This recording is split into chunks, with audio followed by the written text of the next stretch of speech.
Hello, fellow homebrewers. JP here, and I want to introduce to you the brand new Brew-Built X1 Conical Series available at More Beer. More Beer sells the highest standard in homebrewing equipment, and the Brew-Built Conicals are just that. They're made from mirror-polished 304 stainless steel, and they come with loads of features that you and I have been looking for. They have a full 2-inch bottom dump valve, which will eliminate your clogging issues, while the sturdy base includes 4 reinforced legs, just like those big Pro tanks do. More Beer also carries the Brew-Built line of options and add-ons like casters, pressure kits, and even external glycol chillers. So you can find out more about the new Brew-Built X1 Conical Unitanks by going over to morebeer.com for detailed videos on the entire line of Brew-Built Conicals. You can trust Brew-Built with your next fermentation, and you can trust More Beer to find the right conical for you. Brew-Built at morebeer.com.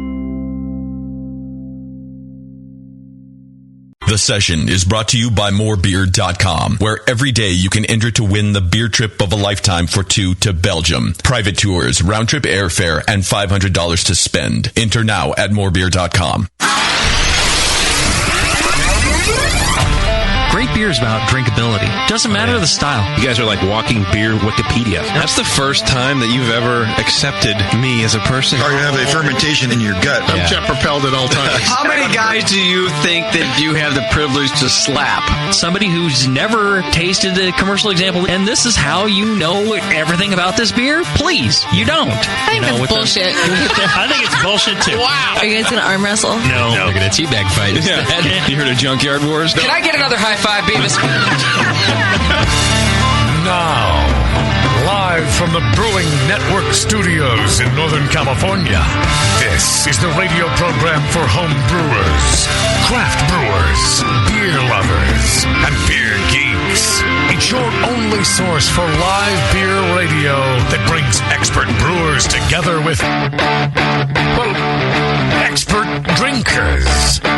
This is the radio program with a head on it. This is The Session.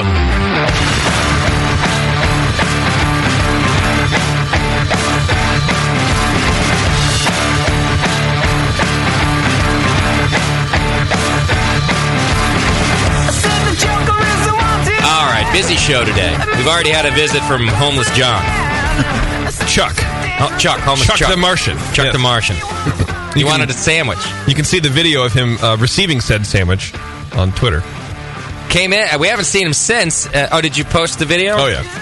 Yeah. Well, like I said, I was partially protecting you, but partially hoping he would just try to make a move at you. Waiting for him to stab me. Yeah. He came in. It was the same guy who interrupted the show, you might remember, a couple months back, and came in. He's kind of snooping around. We're all up in the studio. So I go down there, and points over at the table and says, "Can I have one?" I thought there's a bunch of bottles of water up there. Yeah. I said, "Hey, water? Sure." "No. That." And he's pointing at our sandwiches. I always get sandwiches for the crew, for the show. I said, "You want a sandwich?" "Yes." "All right, I'll give you a sandwich." So I open the tray. I take one of, they're all cut in sections, and I give him a sandwich. He says, "No, not that one." Well, fuck you then. No. Get out of here. Who's the beggar, me or you? Yeah. Not that one. What's going on around here? I don't know. Ridiculous. No, you can't touch that. Give us a microphone, Nate. What's your name? Chuck. Hi, Chuck. Yeah. Who are you? Chuck Stupid McCoy. That's him. That was him. Chuck McCoy. He was the real McCoy. So I give him a sandwich. He drops it on the floor. And he looks at me like I'm going to give him another sandwich. Really? Yeah, he dropped it on the floor right there. So he looks at me for a second. I just stare at him back. I don't say anything. You better pick up your sandwich. 5-second rule is we got about 3 seconds left. Yeah. So he picked up all the turkey off the floor. He stuffed it back on the sandwich. And then he said, "Do you have anything I can put it in?" So I give him a napkin. "I need more napkins." "Here's more napkins. You want some mayonnaise?" "No." "Get out of here." Wow. But the problem is I fed him. Now he's going to be back like a stray cat. Oh, yeah. Probably down there. By the time the first break, all those sandwiches will be gone. Yeah, Sorry, Charlie. We'd have to get some mayonnaise. He'll be right back. Or covered in Hep C. One of the two. Well, he was wearing gloves. Why do you think Filthy, that is? disgusting gloves. Which is why I grabbed the sandwich. I'm not letting him stick his homeless fingers in there. Thanks for that. Mine are probably dirtier. Anyway, Now I'm worried that Chuck's going to come back. You want to hear more from him? It gets even better.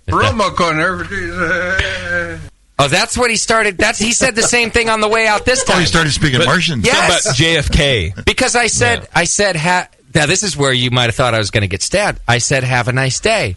And he goes, what? Oh, What? irrational. I said, have a nice day. And he starts in on, all I could understand was JFK. The rest sounded like that. JFK. That's what it sounded like. Anyway, if we die tonight, folks, you know what happened. And the video's on Twitter, apparently. Busy show for you tonight. We got Dr. Charles Bamforth back in the studio. Welcome back, Charlie. Nice to be here. It's always great to have you on the show. I've not been to this place before. Oh, that's right. Last time it was in my spare bedroom, I believe. With the Harley Davidson in the front door, yeah. That's right. It was a Yamaha, I think. Yeah, Charlie doesn't know. Yeah. No. Let him think it's a Harley Davidson. At least it's a step up. It's true. He already thinks I'm white trash. At least it was a nice bike.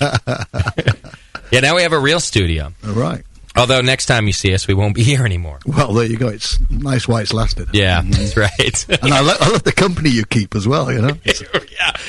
I don't know if the neighborhood's a step up, is it? At least at the old house, you might have felt safe. Yeah. Bizarre. Yeah. All right, we got Charlie Bamforth in the studio today, and we're going to talk about his new series. The first couple volumes are out, the Practical Guide to Beer Quality series. And we're going to talk today about the edition on foam and the edition on flavor.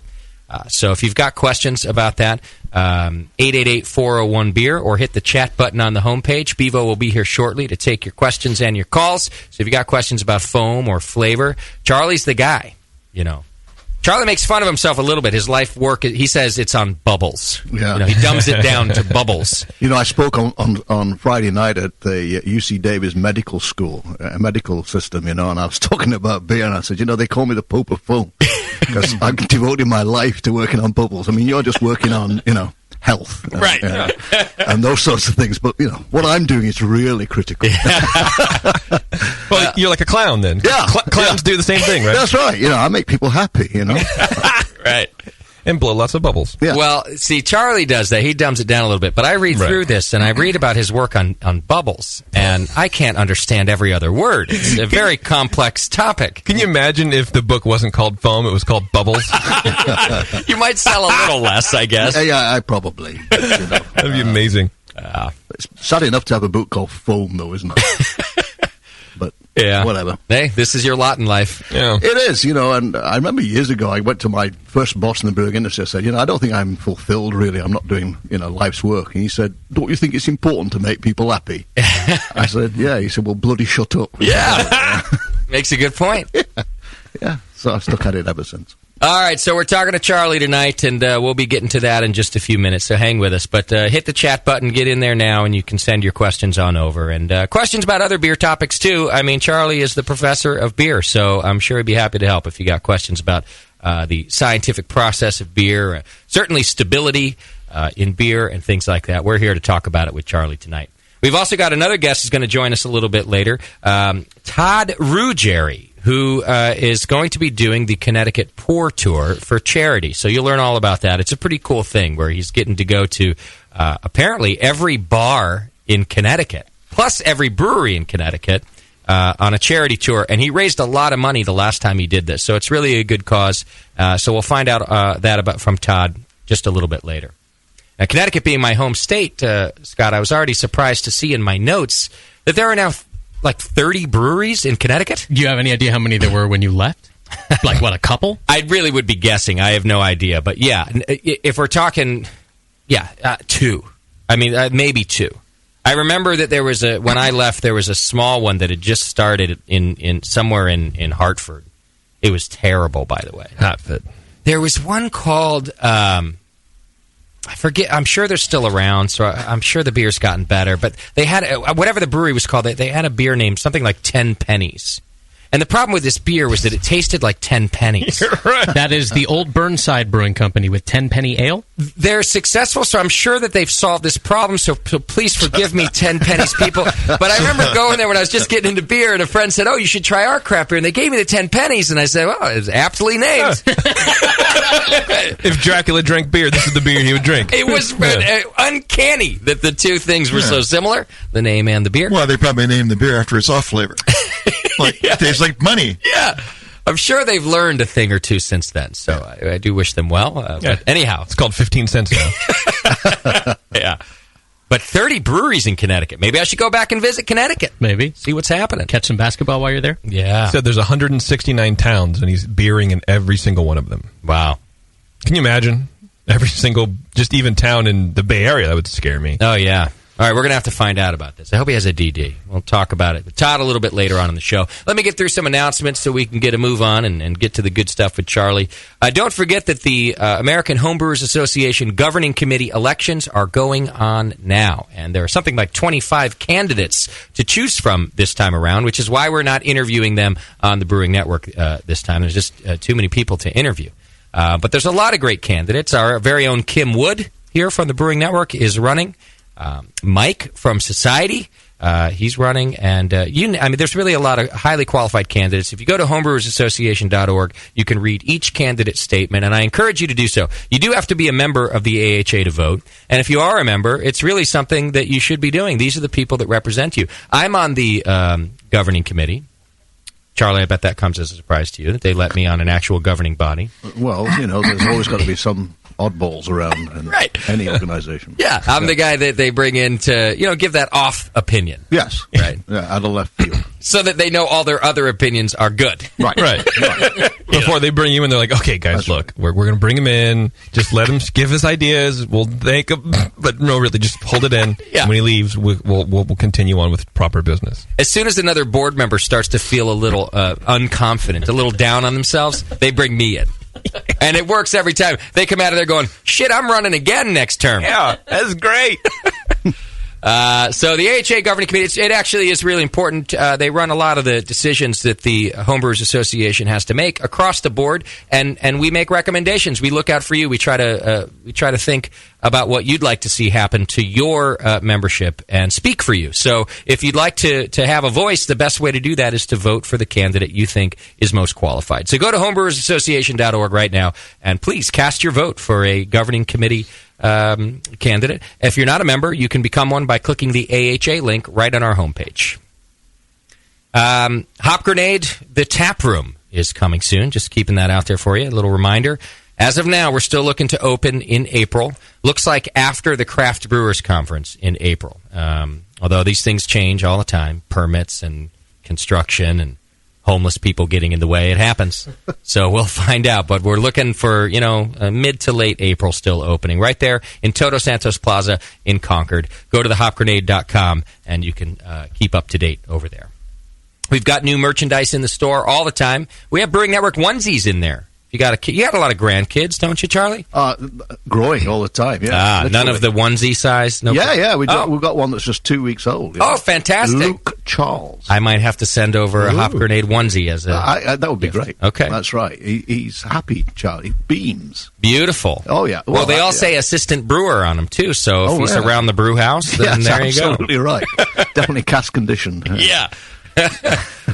Go over, just hit the store button on our homepage. There's hats and shirts and our stainless steel growlers that are insulated. Those are up there, all sorts of good stuff. And it's a great way to support us if you're looking for a reason to support us.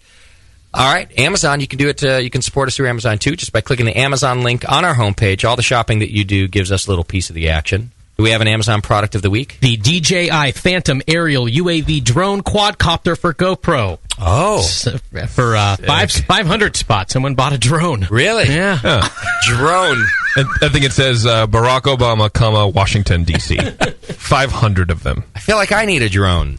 For what purpose? I don't know, but if it's available, I should have one. You got sandwiches on them, Yeah, I can get our sandwiches delivered to the homeless guy. There are people, there's a brewery, I think, in the Great Lakes region that's trying to initiate beer deliveries to ice fishermen via drone. Wow. And the FAA has shut them down, and they're actually suing to have that overturned. Good. I hope they win. Yeah. What are the ice fishermen going to do without beer? Is that that's aviation? Having the drone buzzing in front of you? I guess it feet is. away?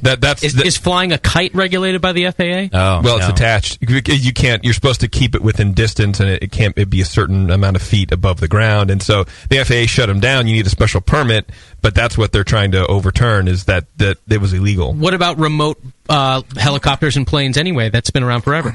That's fine. You got to keep line of sight with that. No. This is unattended flying. Oh, that's a good point. Yeah, it's a robotic thing. They're just out there on their own. Yeah. Good luck. Yeah. You hear that Amazon's trying to do it, to actually deliver packages to your door. Yeah, and in fact, they're saying they want to get the drones out ahead of time, like while you're still browsing for the product, so that by the time you order it, it's like instantaneous delivery. I'm all about it. You have your carts there. Yeah. They know what I'm going to order. Predictive ordering, yeah. Condoms, beer, pretzels. They can predict everything. What's a condom? In fact, you shouldn't even have to order it. It just is on your doorstep every 2 days. Right. Yeah, you have a girlfriend, right? Yeah. Thanks for buying that. Have fun perving out. All right, there you go. You can watch all this on brewingnetwork.com/TV. That's our live stream feed, and the show's streaming there live right now. The recording of it will also be there tomorrow. So if you want to see what JP or Charlie look like, they look very similar. I don't know if anybody has noticed that, but they're devilishly handsome. 2 peas in a pod, I would say. Yeah. You can see all that over on our live stream page, brewingnetwork.com/TV. Maybe mashed peas. Subscribe and join the BN Army just by clicking the donate button. There's a little BN Army dog tag on our homepage, and that's another way to support us. Get all these updates and more over on Twitter and Facebook. Send your show ideas over to Scott the Jew. That's Scott at thebrewingnetwork.com, and send your feedback to feedback@thebrewingnetwork.com. Do we have a Twitter game today? We do have a Twitter game. Our Twitter game is brought to you today by John over at Beer Law Center. He's our trademark guy. He's the one out there looking after the hop grenade. And believe me, do we need it? I got sent a whole brewery from Germany today that's using the hop grenade. Really? They've built their whole brewery around the hop grenade. You think the Germans so would original. be a little more sensitive to very violent imagery? Enough with the militarism, right? Maybe that'll be my angle to get them to stop. And you wonder, hey guys, we've already got a bad impression of you. See, that's why the NSA is tapping all their phones. Japan? You know, you can't trust the Germans. But I sleep easy at night knowing that John is looking after our hop grenade, and he's really done a great job for us. He's a beer guy who got into law and specifically got into trademark law, and he does a really good job at it. You can go over to beerlawcenter.com and look it up for yourself. But I highly recommend John. He does great work. He's a nice guy, and he understands the plight of the beer guy. So go check him out, beerlawcenter.com. What's our Twitter game? Well, there's a plethora of lawsuits in the beer world the past couple of years, as John can attest to. And we finally want to get in on some of that action, but we have really nobody to take action against, some of these people that we have these trademark disputes with. They back down or whatever. So we want to sue somebody. I see. So who can we sue and why? Let us build a case for us because we're dumb. Who can the Brewing Network sue? Correct. And why? Yes. All right, I like it. That's our Twitter game today. Send it to our Twitter handle, Brewing Network. You can also find the Beer Law Center on Facebook and Twitter. Post a lot of news and stuff. So. Oh, they're over there too. Oh, yeah. I love it. Do you? I do love it. Shit. All right, let's do a little bit of feedback. Feedback's brought to you today by Adventures in Homebrewing. Go to homebrewing.org, a great homebrew supply shop. You can order your hop rhizomes there now. Free shipping on 24 of the best recipes that they have. Homebrew beginner kits, you name it. Everything you need to get started brewing. Ooh, I see some nice Perlick stainless steel tap handles on their tap faucets right here, which I need to upgrade my kegerator with some Perlicks. Those are the ones that are like forward sealing, right? Yes, sir. So they don't stick after a week of not pouring a beer. Yeah, I need some of those. Go over to homebrewing.org and visit our friends at Adventures in Homebrewing. Oh, my God! You've got mail. Kick ass.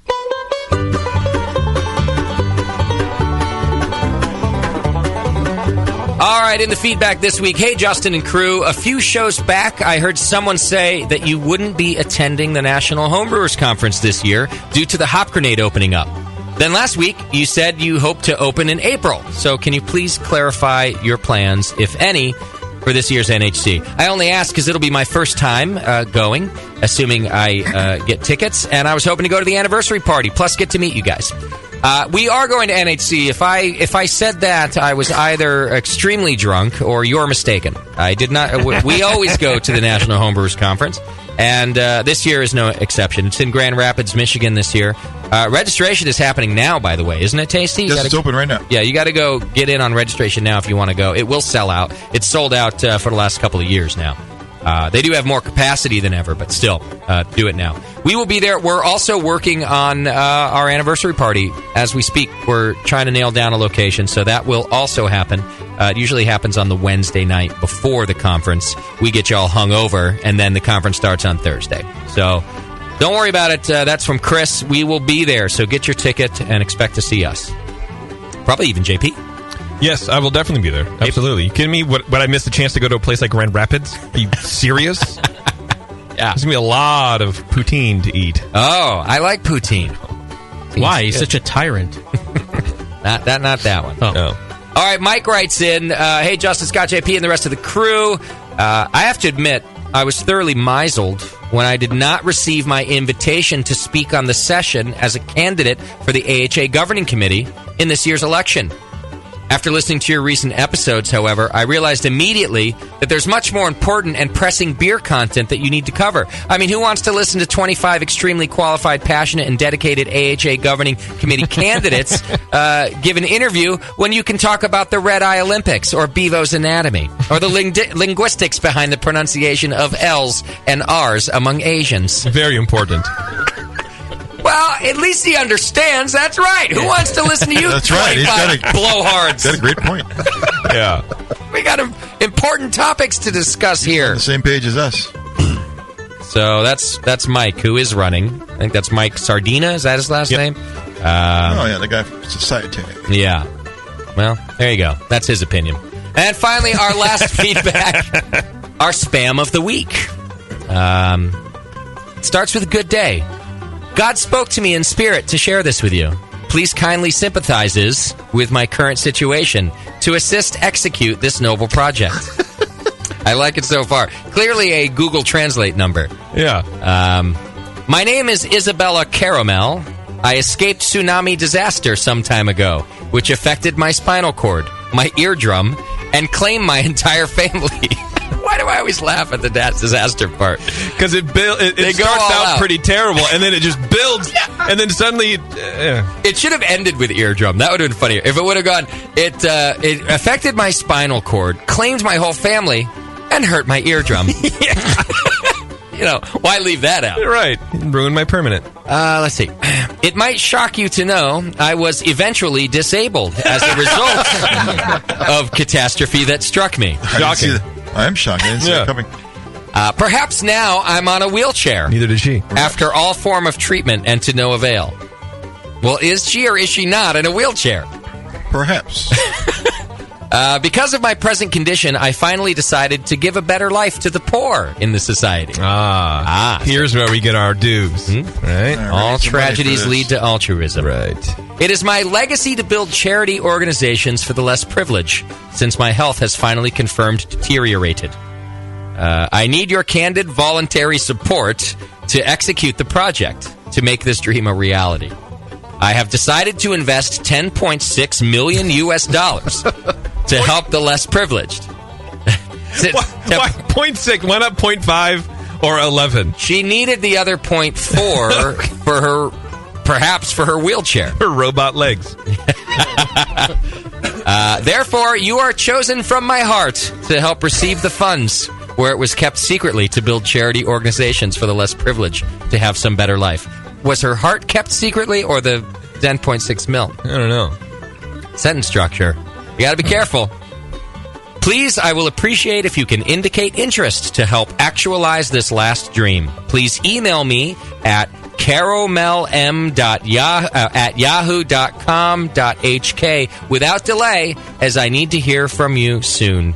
Remain blessed, Mrs. Isabella Caramel. It's assuming we are blessed. Yeah, clearly she's never met most of the people in this room. Well, JP, as usual, I say respond to her and see if we can help her, guide through her dream. What's up, Caramel? What's up, girl? What's up with that 0.4 mil? Yeah, what's up for us? Where's the rest? It's kind of hard of hearing, so use all caps. Yeah, definitely type in caps, JP. He has a bad eardrum. All right, that's your feedback for this week.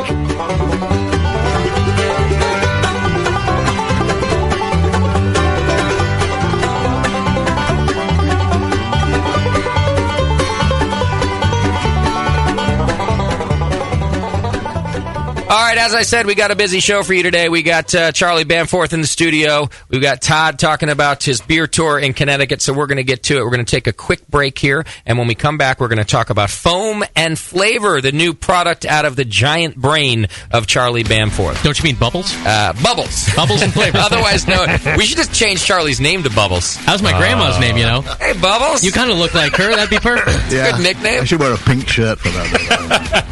All right, 888-401-BEER. Just hit the chat room button on the homepage, and you can ask questions. We'll be right back. Hang in there.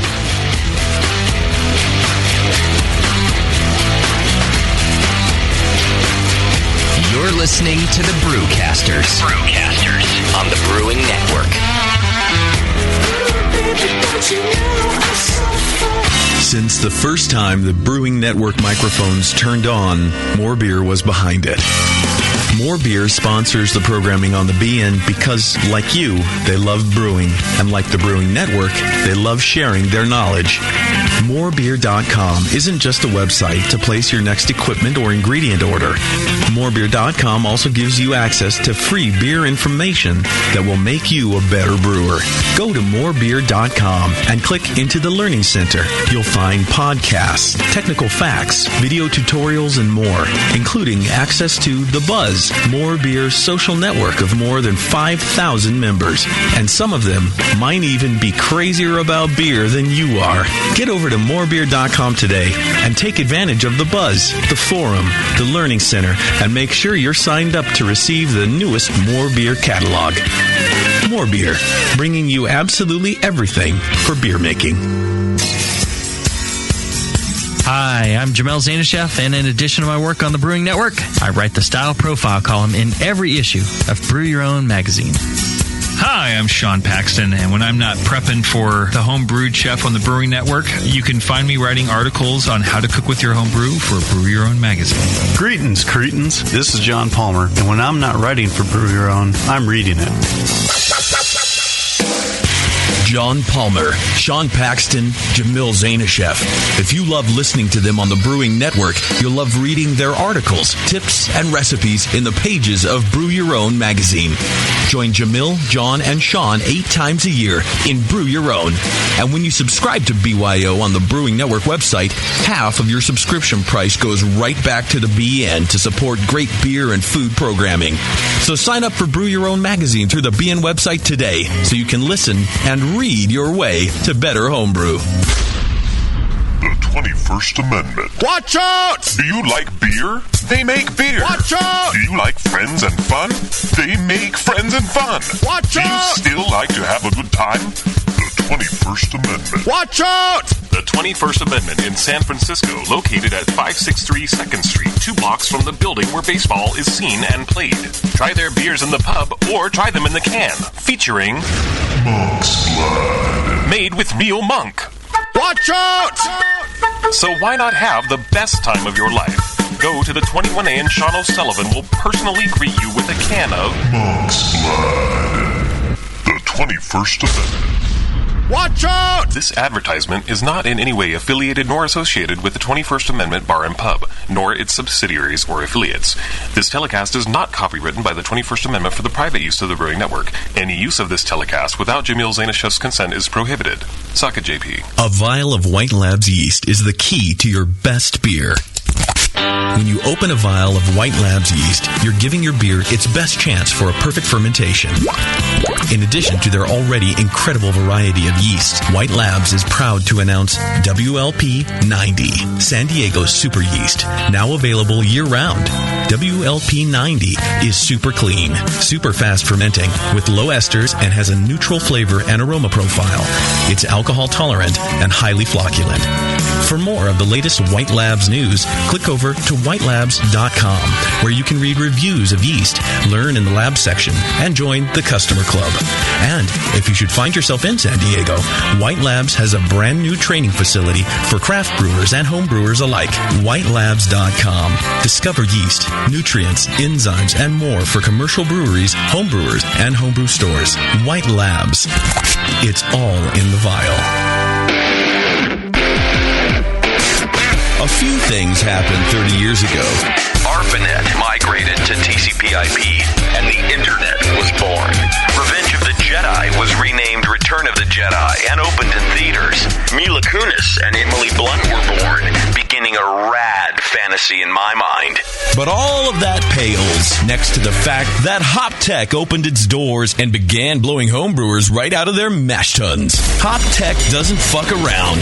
Real people shipping awesome shit straight to you. Their new website is fast and easy to navigate. Or just call 800-379-4677 and let badass bitch Jade and brewing brother Roberto blow their warm load of customer service all over you.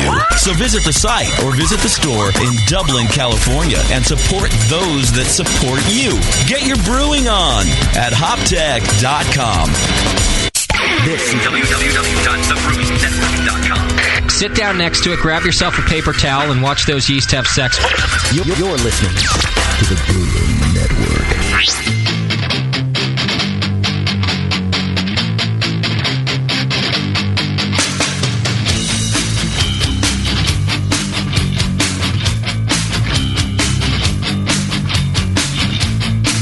Session. Brewing up our next batch of Radio Gold. Right now.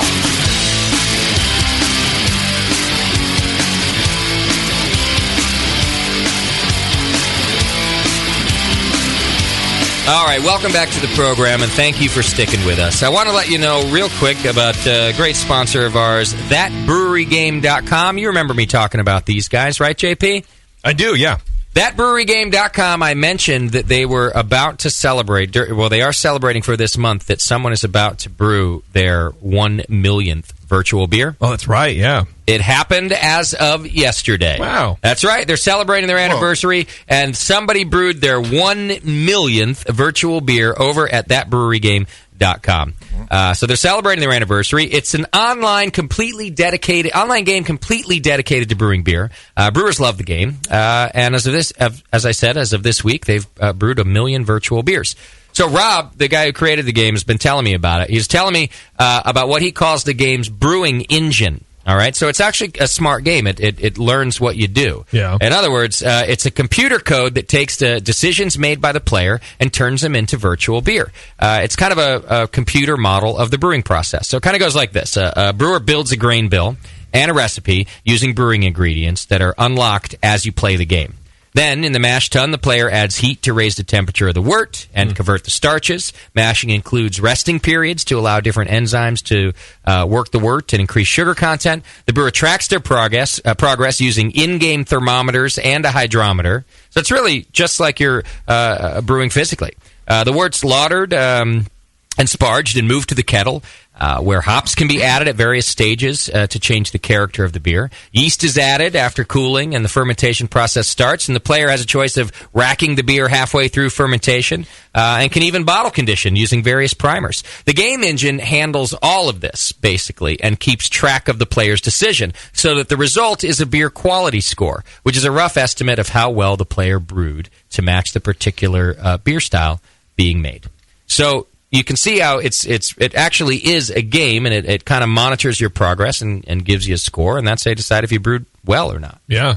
I have a feeling that maybe this could finally be the way for me to make a successful batch of beer. Well, like most 16-year-old, spotty-faced kids these days, you can do things virtually that you can't do otherwise, like get a girlfriend virtually online. Yes. Instead of studying for homework. So you could probably brew a virtual beer. No one would ever have to drink it. There's no contamination. There's no nothing. And they would be great for you. Maybe there would be contamination if you don't do it right. You would be the only person to contaminate a virtual beer.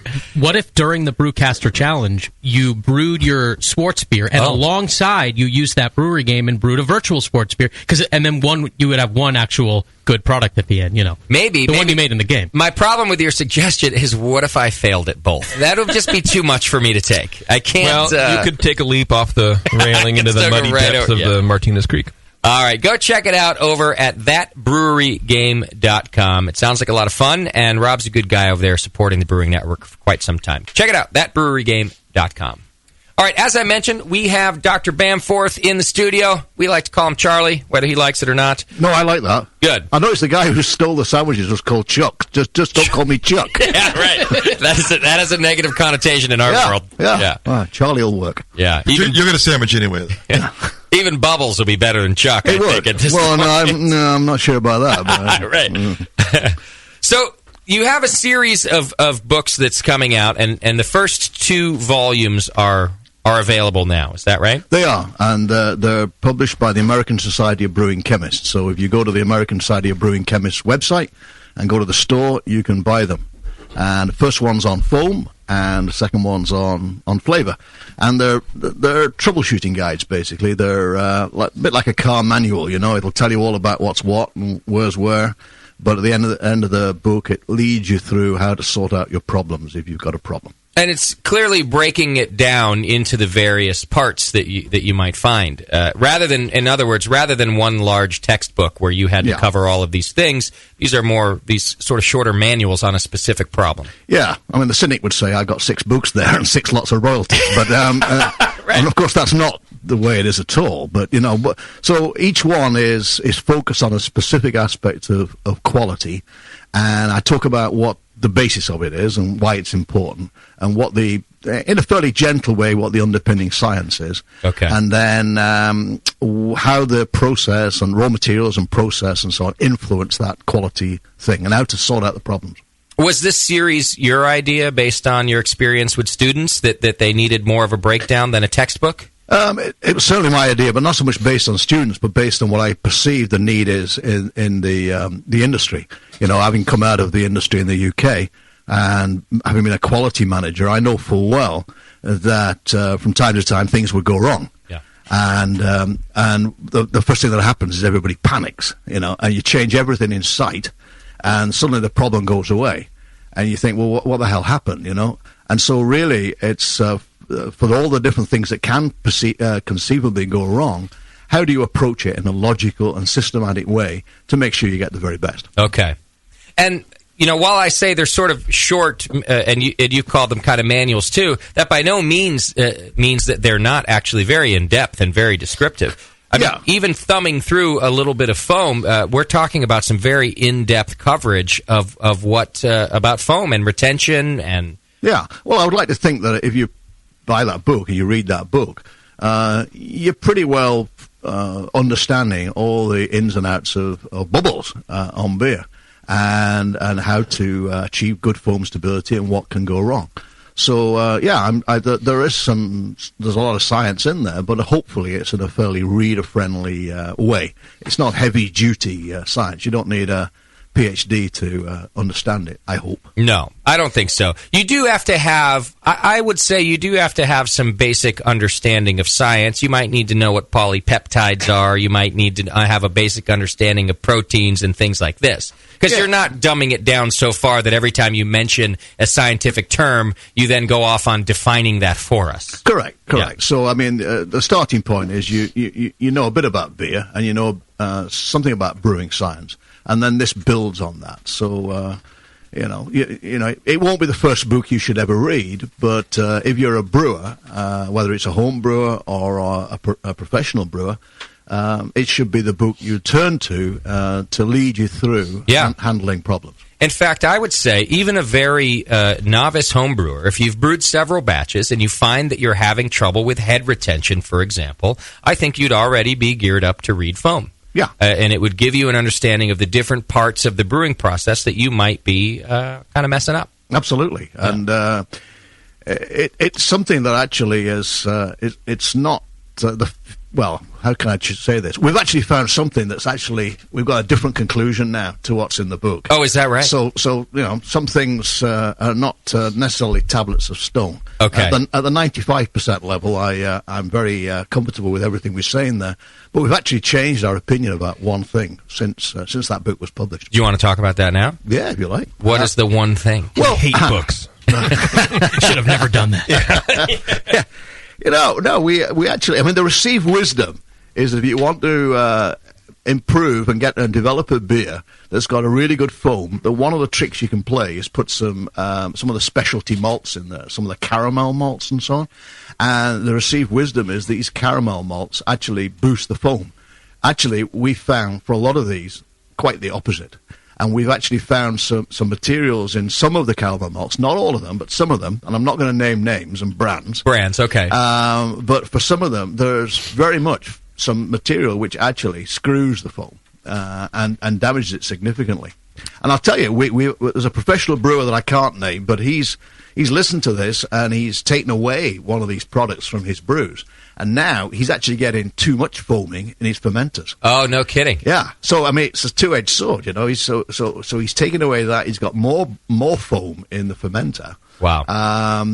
Because this foam negative material was holding it in there, But so we did a lot of work on this. We've identified as all your readers will know, it's an oxidized, unsaturated fatty acid, of course.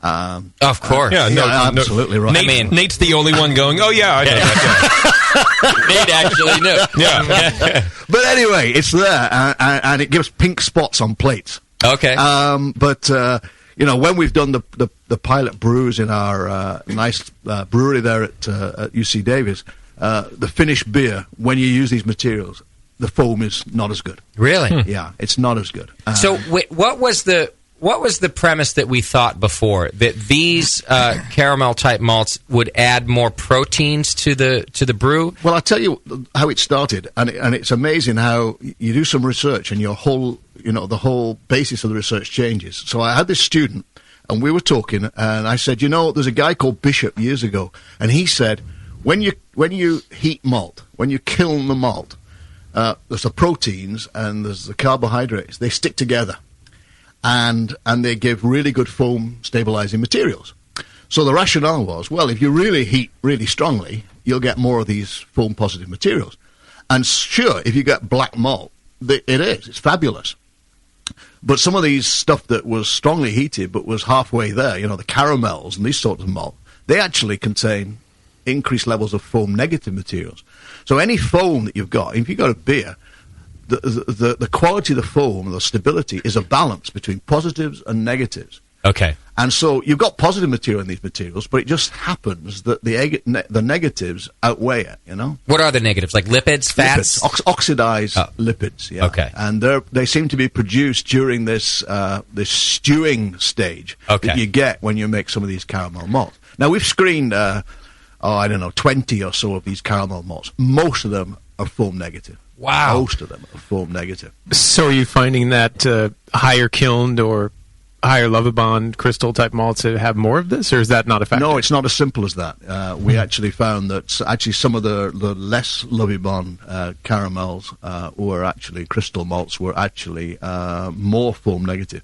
Now, black malt, superb foam stability. Okay. But it's not a lot you can do if you want to actually improve the foam stability of a very pale beer. That's not helping anybody. And you don't want something that tastes like licking out an old ashtray. It's not a solution. Okay. But there you see, and there are some negative materials in that, but it's overwhelmed by the foam positives. Okay. So when you heat strongly, it's probably right. These proteins and carbohydrates do stick together. But at the intermediate level, you actually get more of the negative materials. Okay. So the book, I think, if I remember rightly, says, one of the things you can do to actually boost the foam is put in some caramel malt. I'm now saying, don't do that. Wow. Don't do that. But this is science, isn't it? You couldn't write a book that's going to stay tried and true forever. Things get learned like this all of the time. Yeah. And it's true. I mean, the story does change. And for some people, they're not prepared to accept this change. Sure. They stick to dogma, and they read something, and...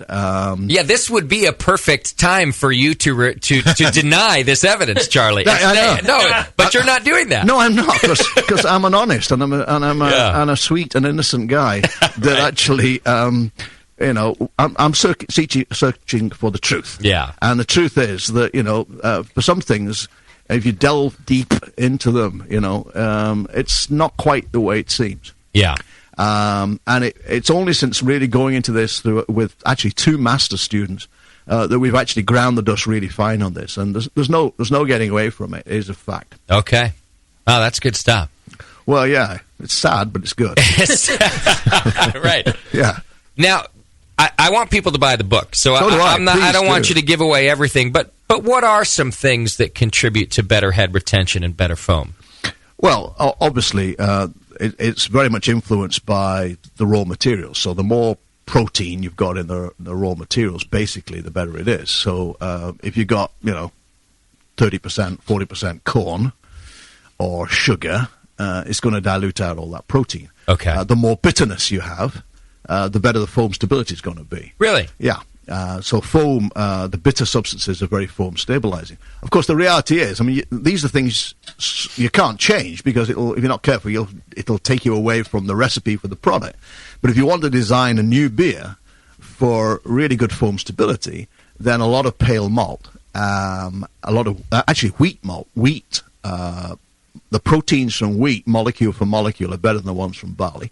So it's been known for years that a little bit of wheat certainly helps improve foam stability. Okay. And the bitterness, high levels of bitterness will give you a lot more foam stability. And, of course, this beautiful lacing, the cathedral windows of foam lacing. That's part of bitterness stability? Yeah. Okay. So, what I always say is, what you got, it's all in the pour, really. The physics is very, very important. So the first thing is nice, clean glass. Okay. And then the physics of the pour. So big, vigorous pour. Pour with vigor. That's a bit of a trademark name. I was up in Mount Shasta City not long ago. I'm going up to Ashland to the Shakespeare, and we stopped at Mount Shasta. And I'm having a cup of coffee, and I went out to the men's room, and I'm stood outside, and this guy walked past, and he looked at me, and he said, pour with vigor. Oh, yeah. I said, what, at my age? And he said... He said, I'm talking about the beer. Yeah. So it's nice, So it's nice to have a fan club out there. Absolutely. So you pour with vigor to allow the bubbles to release. And then, of course, you admire the foam. And you don't just start drinking. You let it settle a while for a minute or two. And you get it solidifies. And that's because the proteins and the bitter materials are sticking together.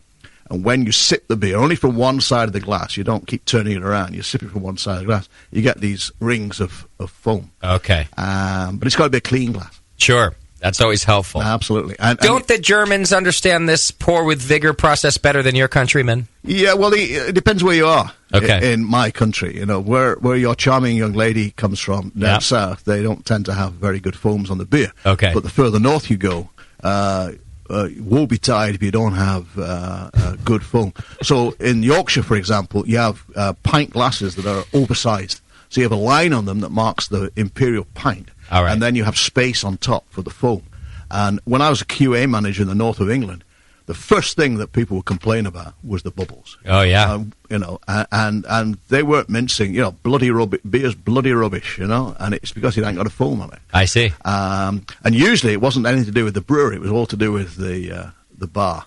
So in my experience, 99% of problems are with dirty glasses or glasses that have got residual detergent on them or something like that. Just destroy foam instantly. Yeah. Things like detergents. And so it's just a killer. And, and the facial hair, Justin, the oil in my facial hair? Christ, hideous. I thought we were talking about the foam. No, we are. But you don't stand a chance. No, his cholesterol is so huge because the oil produced drips into his mouth and then he drinks Well, I'm it. surrounded by it. Look, there's all these monstrous growths. And all brewers, too. But you're saying that we're affecting our head retention. Well, you've got great globules of grief that are, swinging on the bloody whiskey.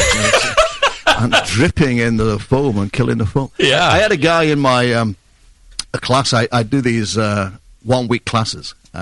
Plug. Go to my website and look up the 1 week classes. What's your website? God, I can't remember the name, but look at Bamforth and you'll get there. Okay. And this guy was from Austin, Texas, and he looked like something like the British Navy. I mean, like an admiral. This big growth. And I victimized him. And next day, gone, absolutely, totally gone. And I said, "Whoops!" And he said, "Yeah." He said, "I've been married 15 years, and my wife has never seen me without facial hair." So a week later, he wrote to me and he said, "Dear Charlie," he said, "my wife's not talking to me. My children aren't absolutely sure who I am. Right. But the foam is fantastic." Beer's gotten so much better. So priority. So I'm not sure I talk about whiskers in the book, but it's taken as a red. What an excellent point you make too. And lipstick. Do you ever wear lipstick? Not usually. No. I mean, not when you're around. Really be a deal I don't need to breaker. give you another thing to make fun of me for, Charlie. So I keep makeup remover under the desk. Yeah, of course. Well, I'll kill it as well. Don't lie. Bevo made it to the studio. You should just get it all tattooed on. That way it doesn't come off. That's true. It's fine. Hit the chat button on the homepage if you have questions. Bevo's in there to take them. You can ask Charlie about foam and stability and how we get this in the beer. I have a question about foam and Charlie, and what you said about the some crystal malts. Right. If you want those kind of flavors in your beer, but you don't want to affect your head retention, what do? Just boil a little bit longer, or? No, it's a complex situation. You need to be on a trial and error basis. Look at a few of these malts and see which ones work for you. Mm-hmm. These are lipids, so they're fairly water insoluble. So it may be that at the filtration stage, you should hopefully be removing some of these things as well. So it's hard. Again, it's a balance. Mm-hmm. So I think what you got to make sure you've got an excess of foam positives. So and that arises from making sure you've got sufficient, the right pale malts, and so perhaps a bit of wheat malt as well in there as well. But really, it's the best thing is to try and avoid some of these products. But again, it's a product by product basis, and hopefully I'll interest a few of the producers of these things to work with them to actually find ways of perfecting the process, such that we avoid this production of negative materials. Well, once word gets out, I imagine you will influence some of that. Yeah. I'm hopeful that the story will unfold and we'll eliminate this as a problem. Does the condition of those malts matter in terms of they don't taste good as they get older, that's for sure, but does that seem to be a factor in this? We haven't looked at that. We've been looking at new malts of this type, any malt has got some negative material in it, right? And I didn't used to believe it. Actually, I used to think that the real negatives are the ones that are the only negative lipids are the ones that are introduced downstream. That's not true. They are introduced upstream, and wherever you get oxidation of lipids taking place, that does lead to damage to the beer foam. Okay. Well, Charlie, from a recipe development standpoint, so I'm making like a standard pale ale, and it's 5% Carapoles and 5% like a Crystal 40 or something like to get a little bit of color in it. Right. What could I offset that with, say, another 5% of wheat? Yeah. What do you think about the positives and negatives in that beer? Well, that would certainly help. Again, let me emphasize that what you've got is a balance between positives and negatives. Mm-hmm. So if you've got a relatively low bitterness beer, and perhaps you've got some grist materials that are not contributing much in the way of foam positives, mm-hmm. And also other things going on further downstream. For example, one of the big enemies of beer, and a lot of people don't realize this, is old yeast. The longer you use a yeast for, the more generations of the yeast, the more stressed it becomes, and the more damaging it is to the bubbles. And particularly if you're going to higher gravities, higher strengths of fermentation, higher original extract values, and you're stressing the yeast, then the yeast responds by making an enzyme that chops up the proteins, and so that damages the foam. So really, it's people say to me, "Well, I got crystal malt, and I got perfectly decent foams." Well, yeah, because you got a lot of protein in there, and you got a lot of bitterness, and all those are foam positives. But if you've got, I don't know, a product, I mean, probably not many people listening to this show are terribly keen on products that are sort of 50% malt and 50% sugar and bitterness of about 2. They're not going to have desperately good bubbles because they're short on foam positives and they've got all these negative stresses on the yeast and so on. So it's a balance between all these things. Okay.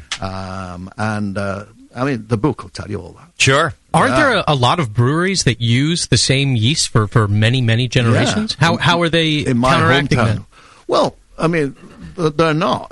My closest friend in the industry is a guy called Graham Stewart, and he did a lot of work on high gravity brewing at high gravities. And if you do that, the foam is never as good.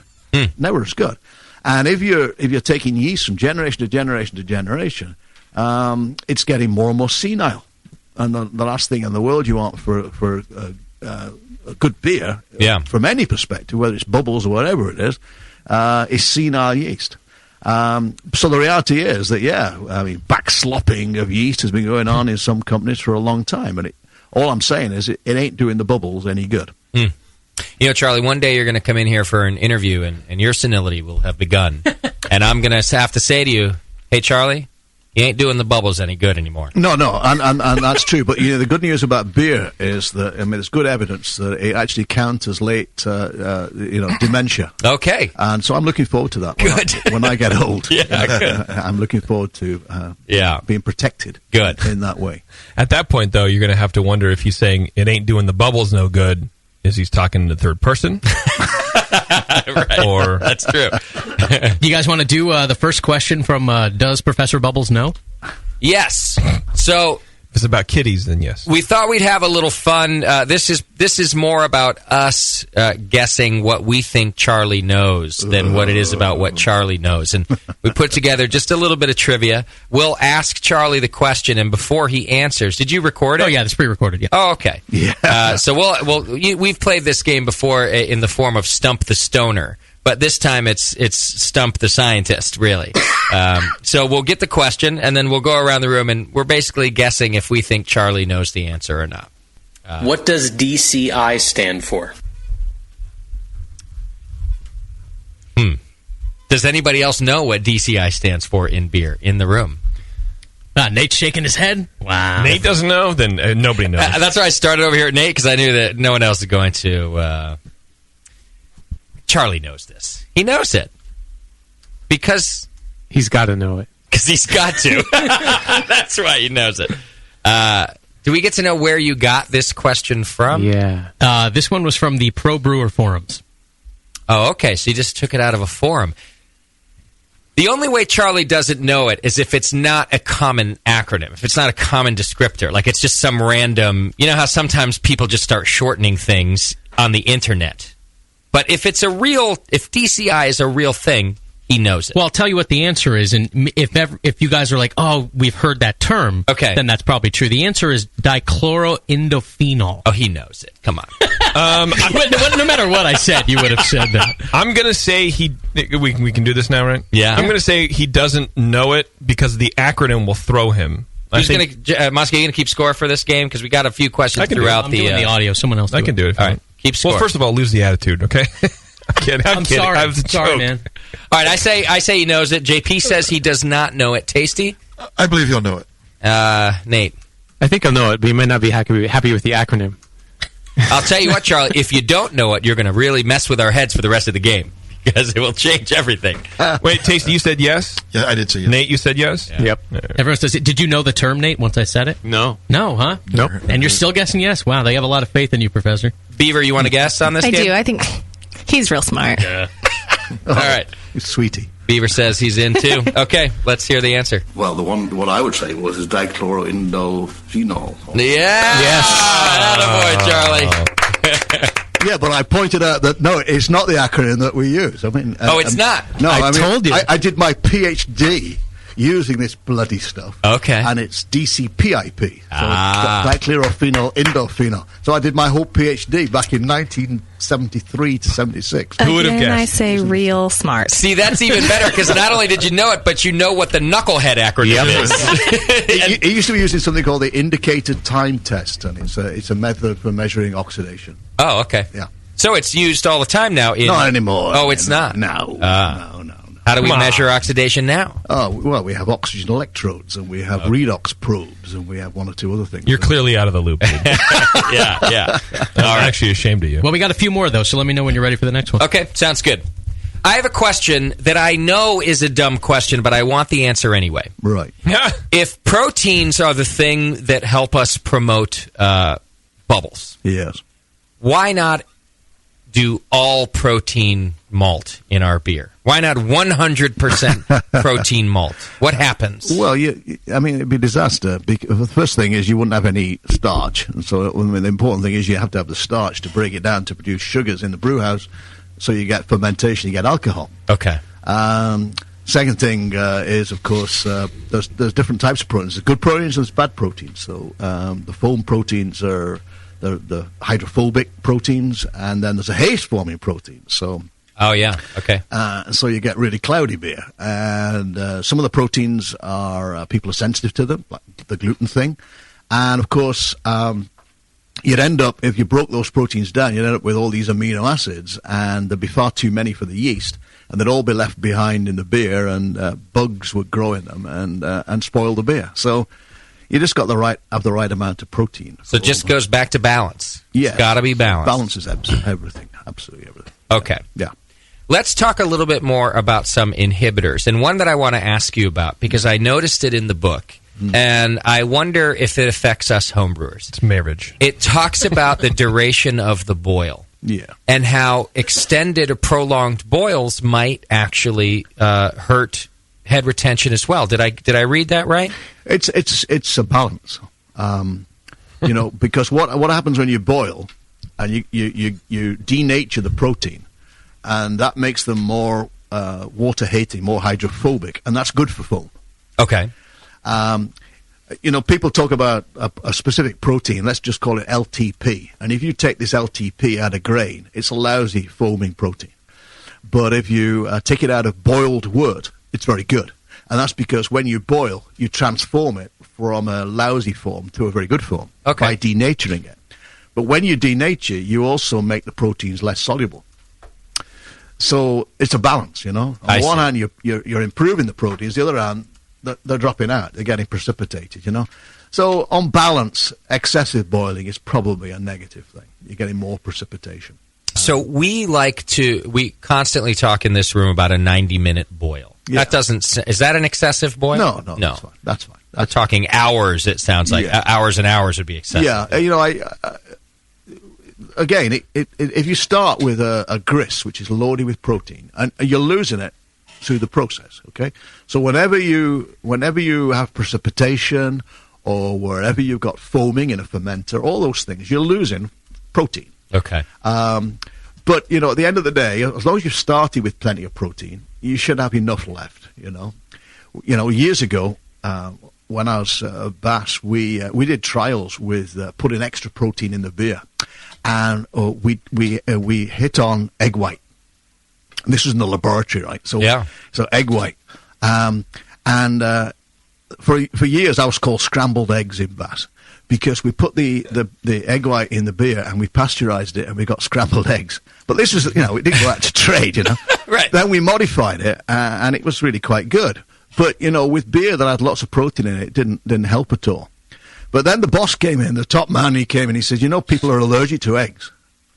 And I wonder what the hell we're going to do. So my boss, he said, well, it's quite simple. Peter Comline at the brewery in Runcorn is sensitive to eggs. So we'll give him some. If he survives, we'll use it. If he doesn't, we'll have a memorial brew in his honor. I love it. Yeah. And you know what? The scary thing It's a win-win for him. Yeah, we did it. We did it. You did it! It wasn't just theory. And he laughs about it now. Nice. And he lived. Yeah, but we never used it. Okay. It's too damned expensive. Okay. But now he'd sue him. Yeah. You know, there are worse things, though. I mean, one of the most significant inhibitors is alcohol. Okay. You know, the more alcohol you got in the beer, the more of an inhibition you've got. So if you're drinking a 10% alcohol beer, then the foam's not going to be very good. But you know, chances are you live on the subway and you're drinking straight out of a paper bag or something, and you don't give a shit anyway. You don't give a rat's ass. But you know, so these crazy beers in Scotland at the moment are 65% alcohol. Yeah, they ain't going to have great heads on them. No heads. Yeah, but would you care? Yeah, I guess you wouldn't. Well, and just even thinking about barley wines and things like that, we're not finding great heads on barley wines. None of that. So the alcohol is a very significant inhibitor. Okay. Yeah. I think I've asked you this before about people studying using olive oil to aerate the wort or to replace the aeration. Replace the aeration. Now forget about all the other questions we've asked you. That's adding lipids to the beer. It would be terrible for head retention, wouldn't it? Yeah, unless all the olive oil material is absorbed by the yeast, and used by the yeast. Yeah, it's a disaster waiting to happen. And on a less extreme case, we see this in coffee beers and things like that too, don't we? Where people are adding coffee beans, even if they're ground. Yeah. We're adding lipids. Any lipid material, the more you put in there, the more that's extracted from the raw materials, the bigger the problem's going to be.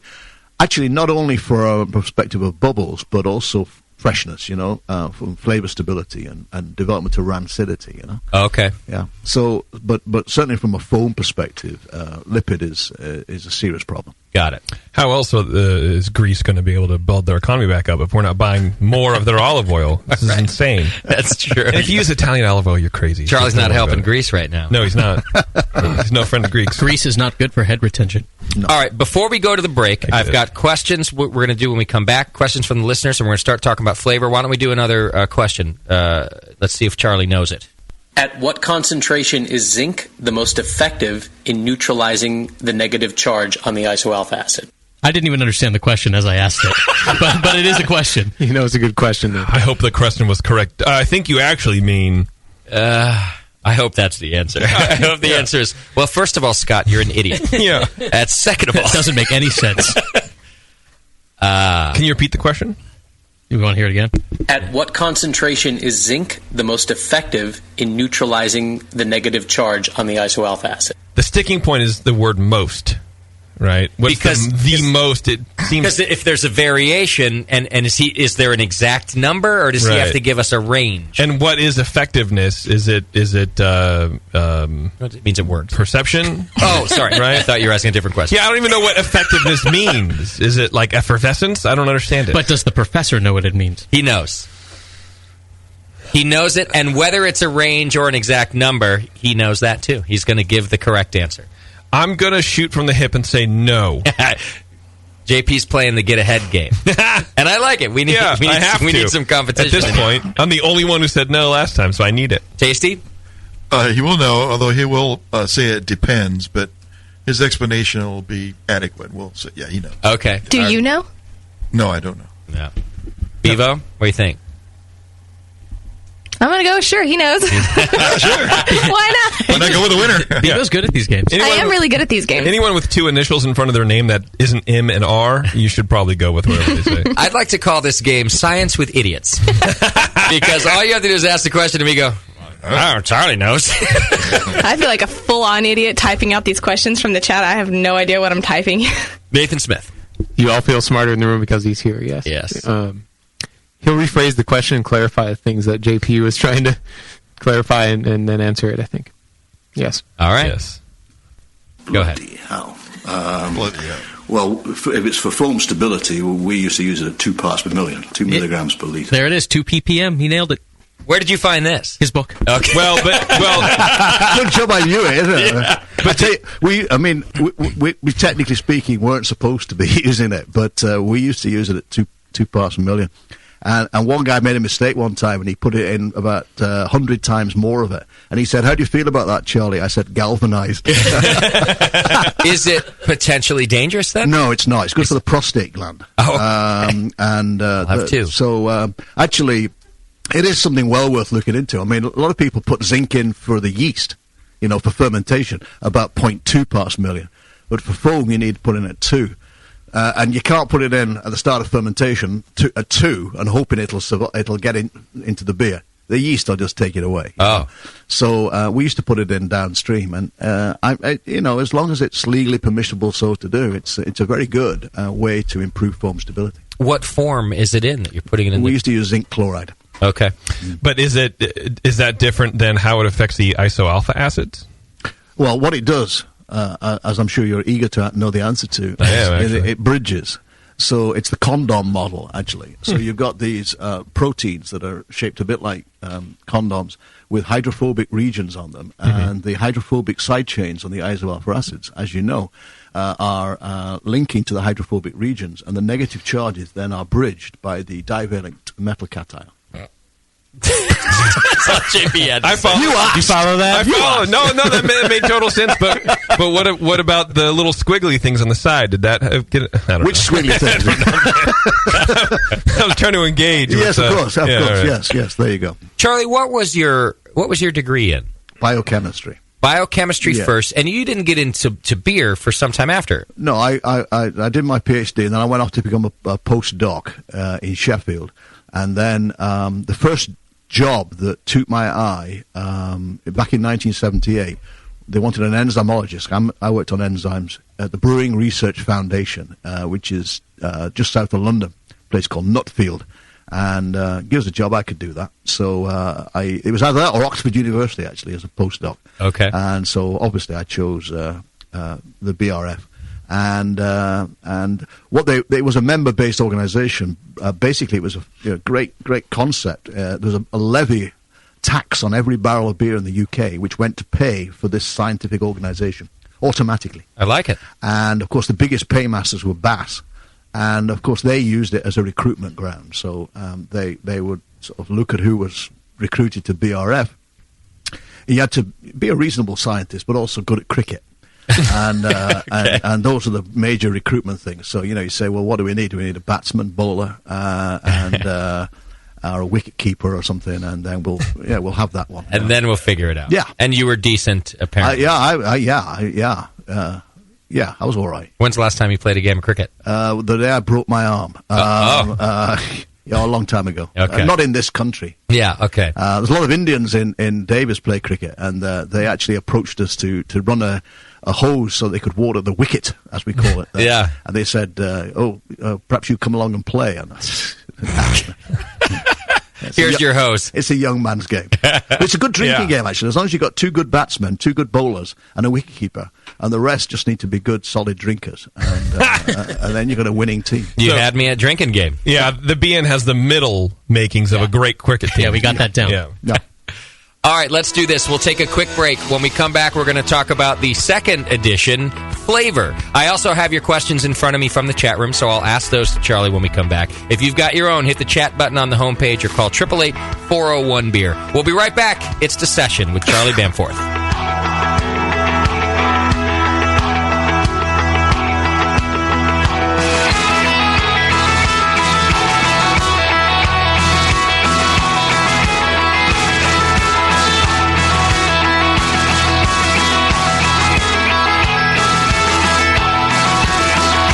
Listening to the Brewcasters. On the Brewing Network. That's it. I've had it. I am never putting hops in my beer again. What? Why? It's just too ridiculous. Insane prices, stupid contracts, high shipping costs, crappy selection. Dude, you need Nico Brew. Nico Brew will rock your f***ing face right the f*** off your f***ing skull. $5 shipping to all 50 states, plus fantastic international rates get you low prices on Nico Brew's great selection of hops and more.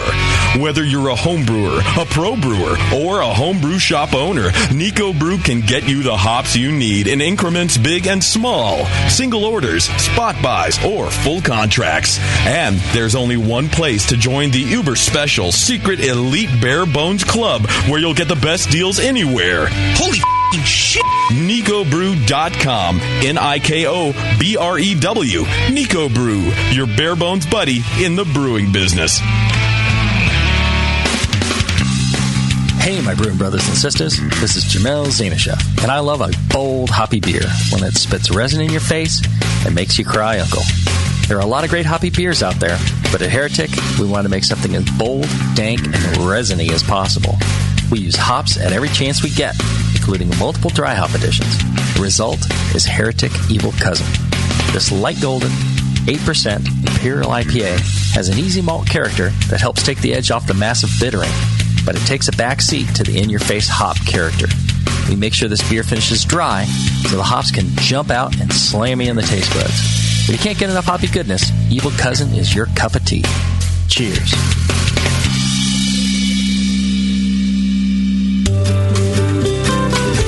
Williams Brewing is your online resource for prompt delivery of quality home brewing supplies. Since 1979, Williams Brewing has offered the finest equipment and the freshest ingredients, backed by the best customer service in the business. New items include the Big Oxygen Kit for economical wort aeration using common welding oxygen tanks, and the Unistat line of external thermostats for easy control of both electric heaters and refrigerators. In addition, they've just mashed their new oatmeal stout malt extract, so you can make those tasty winter oatmeal stouts and porters without mashing. Go to williamsbrewing.com today and browse their vast selection. That's williamsbrewing.com. Orders placed by 4 p.m. Pacific Time weekdays, shipped the same day. Brewing is easy. The Williams way. Hey, Wooly, I'm beat. Can we find a nice tree to just hang out in for a while? You're beat. I've been swinging through this forest for 50 years, ever since we first escaped from the circus. I know, but there's got to be more to life than exploring this creek and trying to populate the valley by copulating with loose, hairy girls. Marquis, stop. Look. What is that? It looks like a man-made treehouse. With fresh food. And craft beer. Welcome to the Creek Monkey Tap House, boys. Grab a seat. Creek Monkeys drink free. Awesome! The Creek Monkey Tap House in Martinez, California takes their mission of fresh food and beer seriously. They only serve locally raised beef and chicken, as well as local sustainable produce. It's better for you and the planet, and it just tastes better. The beer and wine at Creek Monkey Tap House are chosen with the same care for the highest quality and rotate frequently to make each visit an adventure. Swing on into the Creek Monkey Tap House and enjoy a new legend of amazing food, beer, and wine. The Creek Monkey Tap House, online at creekmonkey.com. Hey, Jack, what you doing? Playing Warcraft? No way, it's TBG time, buddy. TBG? Get with it. I'm playing that brewery game. What brewery game? No, that's the name of the site, thatbrewerygame.com. What? Yeah, check it out, man. If you've ever brewed beer in your dreams or wish you could mash in right from your desk at work, you can. Kind of. With That Brewery Game. You can brew up a great batch of beer from anywhere virtually. Then you can sell it because in That Brewery Game, it's legal to sell your beer to the public. Create recipes, brew virtually, upgrade your equipment, upload labels, and test market your brand at thatbrewerygame.com. You still slinging pissed off birds into buildings from your phone? Forget that. Try making beer. Sweet. Register right now for your free account at thatbrewerygame.com. Brew, drink, play. Thatbrewerygame.com.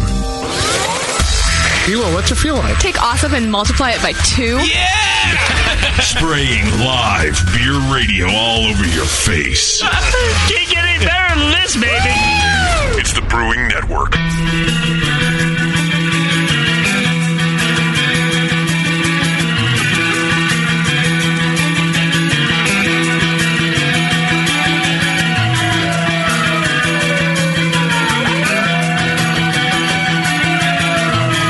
You're tuned into this session.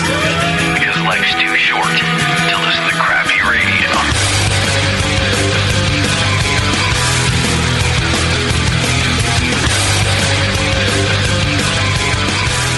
Yes, sir. Thanks for hanging out with us.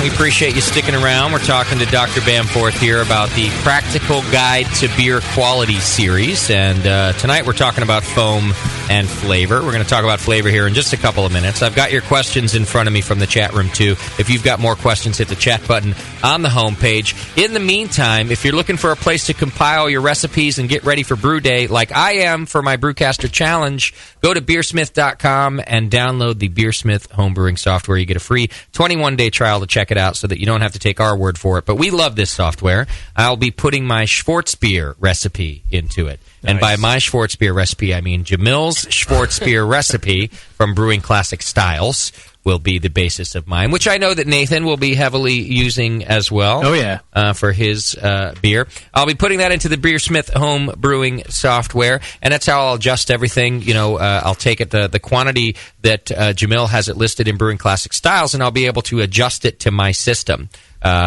All within the software. So if you're looking for an easy way to manipulate your system, your ingredients, find other people's recipes, because there's a whole recipe database, go to beersmith.com and download the homebrewing software. There's a free 21-day trial. I guarantee you're going to love it, and apparently Brad does too. Otherwise, he wouldn't give you the free trial. If you don't love it at the end, no harm, no foul. All right. Charlie, how about let's do one more question of Charlie's. Let's do another Science with Idiots question. I think it's Does Professor Bubbles Know? That's what I've deemed it. And then I'll do questions from the chat room for Charlie. If you add fruit to your boil, blank occurs. I'm looking for pectin haze here. Beer? Pectin haze. Pectin haze is the answer. Now, see, to me, this one's maybe a lot of things happen. So is Charlie going to say that one thing, or is he going to say something that maybe that's not the answer you have, but it's still a right answer? My theory is he will clarify once more. Yeah. He didn't clarify the last one? He did clarify the last one. No, he did not. Yes, he did. He said if you're talking about with regards to foam stability, then the answer is this. Oh, but I was nodding vigorously as he said, if you're talking about, and I was like, yeah, that's what I'm talking about. Well, there you go. You know, if he knows the answer to every single question, it's the stupidest game we've ever done, right? I hope you kept asking questions until he didn't know one, Scott. Do you think he knew? That's the real Scott question. just got a weird look on his face. I don't know. He was like, oh, I never thought of it that way. I'd like to say that I believe that Dr. Bamforth is going to know the answer to this question. Okay. I think he will clarify because, like, in what regards are you adding fruit to your beer? Post-fermentation, in the boil? No, it said No, he the said boil. in Oh, the you boil. did? Yeah. Oh, okay. Well, then... If you add it in the boil, this thing happens. yes, he'll know. And then everyone's going to say yes, and then I'll lose. I'm already losing. I've lost. I'm going to jump off the balcony. If there's not a multitude of things that happen, he must know. He knows. Tasty? I say he knows. Well, I know, so I'm sure he knows. Right. Nathan? Well, it's a little open-ended, though. He might not answer it the same way that Scott expected. But then if he's still going to give a correct answer, and then just Right. because he didn't say pectin haze doesn't mean he's wrong. Give me an example of another correct answer to what would occur if you put fruit in Well, your it boil. just says fruit. There's a lot of different types of fruit, and they So- would react all differently if it's Like boiled. gagging and choking would be a correct answer in my book. Right. Well, if there was a lot of seeds, for example, you might get some other effects or something, right? But, I say he knows. I said say he knows. Let's move on, yes. Everyone yes, he knows. says he knows. Well, I mean, you get a bloody mess, quite honestly. I wouldn't put fruit See? It's right. You know, so... And then he trailed off. So that's not what I was looking for, but he answered like you did, Jay, like, it's going to be a mess. Did Charlie? Nah. Would you have been able? Did you know pectin haze? Yeah, I would have if I'd thought about it. But you know, I usually think about the fruit being put in somewhat later than that. You know, so right. Yeah, depends on the fruit and how much pectin haze you get. But you would get a bloody mess, and pectin haze would be a bit of a mess, wouldn't it? Really? Yeah. But I don't think I got that right. I think I was wrong, actually. All right. There you go.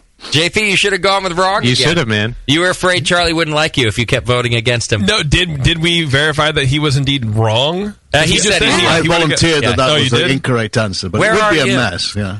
I'm getting things. I'm making sure the computer is monitoring what camera was on him, and then I'm keeping notes here. I'm doing a whole thing. I'm working notes. over You're here. not keeping notes on what Charlie's saying. No, sometimes I have to dodge in and out of the thing. Look, this is why I get paid $4.50 for 4 hours. Okay, $4.50. Yes. Okay. So okay, he didn't well, I know should have it, been which wrong. means no points for anybody there. That was JP's chance to get ahead. JP's committed to never being right. Yeah. All right, let's do some questions from the chat, Charlie. All right. Willis writes in from Wisconsin. Does first wort hopping or mash hopping have any impact on foam stability? Oh God! Why do people do that? As a process, you don't like it? No. Because you think it just doesn't do anything? No. Okay. No, I'm not going to answer that question. It's not a practice I would advocate.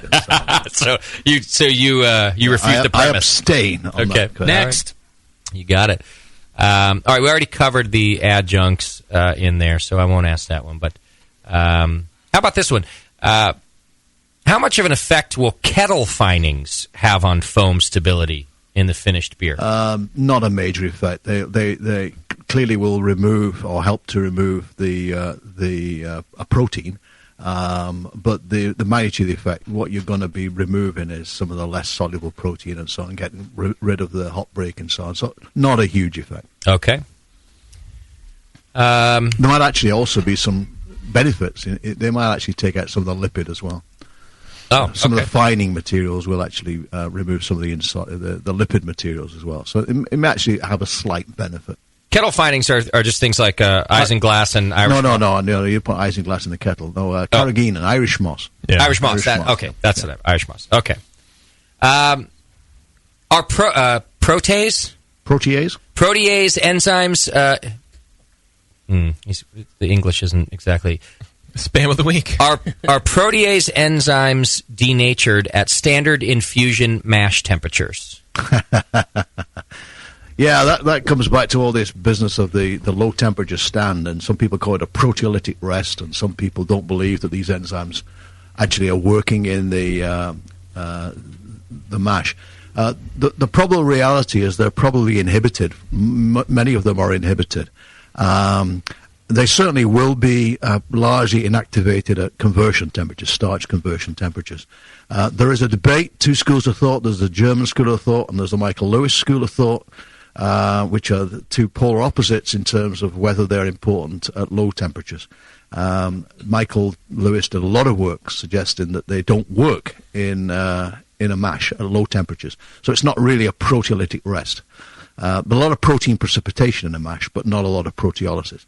If you go to Weinsteffen or Berlin, they'll say it's a proteolytic rest. So the evidence is, it depends how you do the experiments, quite honestly. Okay. And someone wants to know if the different barley cultivars, your US Two-Row, your Maris Otter, your Continental Pilsner, are more or less foam positive than others. Not a big factor. Oh, yeah, okay. Really not a big factor. There is more protein in a 6-row barley than there is in a 2-row, so malts do tend to have higher protein contents. But, if you use, the important thing is how much malt you use, and how much of a material you use that doesn't provide any protein. So, pretty much any pale malt will provide a lot of protein, and wheat malt provides really good proteins. But if you're using sugars and corn and rice and these sorts of things, they're not providing any protein, so that dilutes it all out. But the difference between different barleys in terms of their foam quality is not a major effect. Okay. All right, and that's going to get us through foam. If you want to know more, and I suggest that you check it out because there is an awful lot more. You can buy Foam, the first edition to Practical Guides for Beer Quality at American Society of Brewing Chemists. So put ASPC, I can't remember, it's org on net, perhaps you could find it out. But the American Society of Brewing Chemists, or you can go to my webpage, just put Bamforth and beer and go to my page and click on buy the book. There we go. Yeah. Okay. So the second edition is also out now, and the second edition is on flavor. Yeah. Charlie, I think that you're almost nuts to even take on the broad topic flavor. This one must have been fairly... I say that because of the subjective nature of flavor, right? Well, yeah. I mean, each to his own or her own. Different people's got different ideas about what is good and what is bad. So in there, I actually, when I do the tables at the end in terms of how to change the levels, I actually say, should you want to increase the level of this is how to do it, or should you want to decrease it? Take something like DMS, dimethyl sulfide. Some people hate it and they want to get rid of it. If you're making Rolling Rock Lager, you're trying to get a whole heap of it. And it really depends on the beer. Okay. In Germany, it's an off flavor. In the UK, DMS is desirable in lager style beers. So and that applies to most of these things. So all I've tried to do is to say, well, how do these things develop? Where do they come from? How can you control them? And how do you troubleshoot? If you want to get more or you want to get less, how are you going to do it? Okay. But for some things, I would say diacetyl, the VDKs, it's for most people, it would be a case of how do we lower the levels. Okay. But even then, some people think a little bit of VDK does some benefits for some of the beers. But sure. In my opinion, I'm not convinced by that. Well, since I've known you, and certainly in this book, you're very careful to not talk about good beer and bad beer per se. Yeah, and it really is in the eye of the drinker, and I have no right to pontificate about what is good and what is bad, and that's why I think they get it wrong in that other alcoholic beverage, which is well known and loved in Napa and so on. Mm-hmm. There are people who stand up and pontificate about what is good and what is bad. I don't believe they've got any right to do that. Yeah. And what you like as a beer, what I like, they may be totally different. Yeah. And so be it. What I do think is you should decide what the beer you want is and what the beer is you want to brew, and do it consistently. Okay. I think that's the important thing. I don't think there should be any surprises. And if you produce a beer that tastes like licking out an ashtray and rear end of a dog with a little bit of skunk scrotum thrown in for good measure, I have no right to say that's not good beer. No, you don't. And that's not what I want. Some people would say you do have a right to say that, but I see your point. Yeah, I had that. I had that IPA at the local the other day. Yeah, it's real good. And so be it. But what the book tries to do is to say, okay, this is how you increase the level of this. This is how the level you decrease it, and you decide apply it to actually get what you want. Okay. Remembering that you tweak something. If you're not careful, you also tweak something else. So you can't do things in glorious isolation. Okay. Yeah. So the book is at pains to point out. Well, you try to modify this to sort of lower the esters or increase the esters. Be mindful of the fact that this might also change.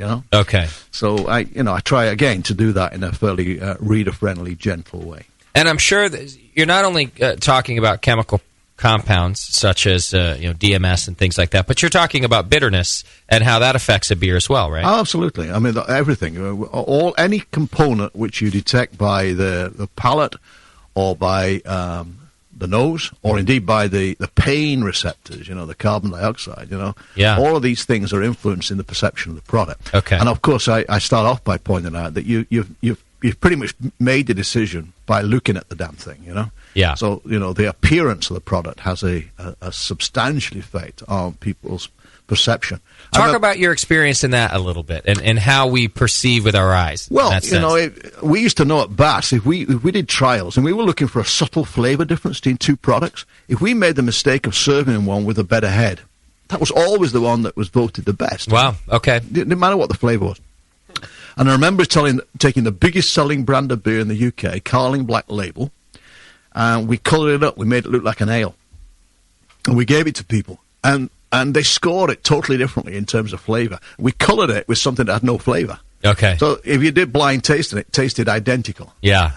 People looked at it and it's darker. They say, oh, well, it's, it's got, it's ale, it's got less DMS, it's got more of this, and it's fruitier. And it's no bloody difference whatsoever in terms of the flavour. Okay.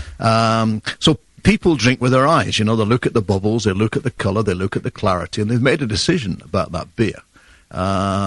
even before they taste it. Yeah. You've got to be mindful of the fact that drinking beer is a holistic thing. Sure. It's totally that. So you get a cloudy beer, and it's supposed to. Well, the analogy I think I put it in the book is that I was in an Indian restaurant once in the north of England, and we took it into this Indian meal. I love Indian food, and a mouse ran across, and I thought, oh. And it's amazing how it didn't taste quite so good anymore. Highest rated restaurant in the region. And I'm blown away by this, It just doesn't taste good. Yeah. And I tell you, I was, I'm not sure I should tell this story. We're taking our youngest daughter across country back to college in the summer, and we found ourselves in Oklahoma. So I'm in a restaurant in Oklahoma, and I said, what craft beers do you have? She said, we got Bud, Miller, and Coors. Yeah. I said, that it? She said, no, we got Pabst Blue Ribbon. So I said, I'll have one of them. Yes. And of course, they brought a can in a restaurant, and I'm blown away. And I know damn well it's going to be fresher, and it's going to be it's going to be better probably than it would be in a bottle. Yeah. But served to me in a restaurant in a can. Sure. I'm blown away. Change your and perception. I should know better. Yeah, absolutely. And it's just blown me away.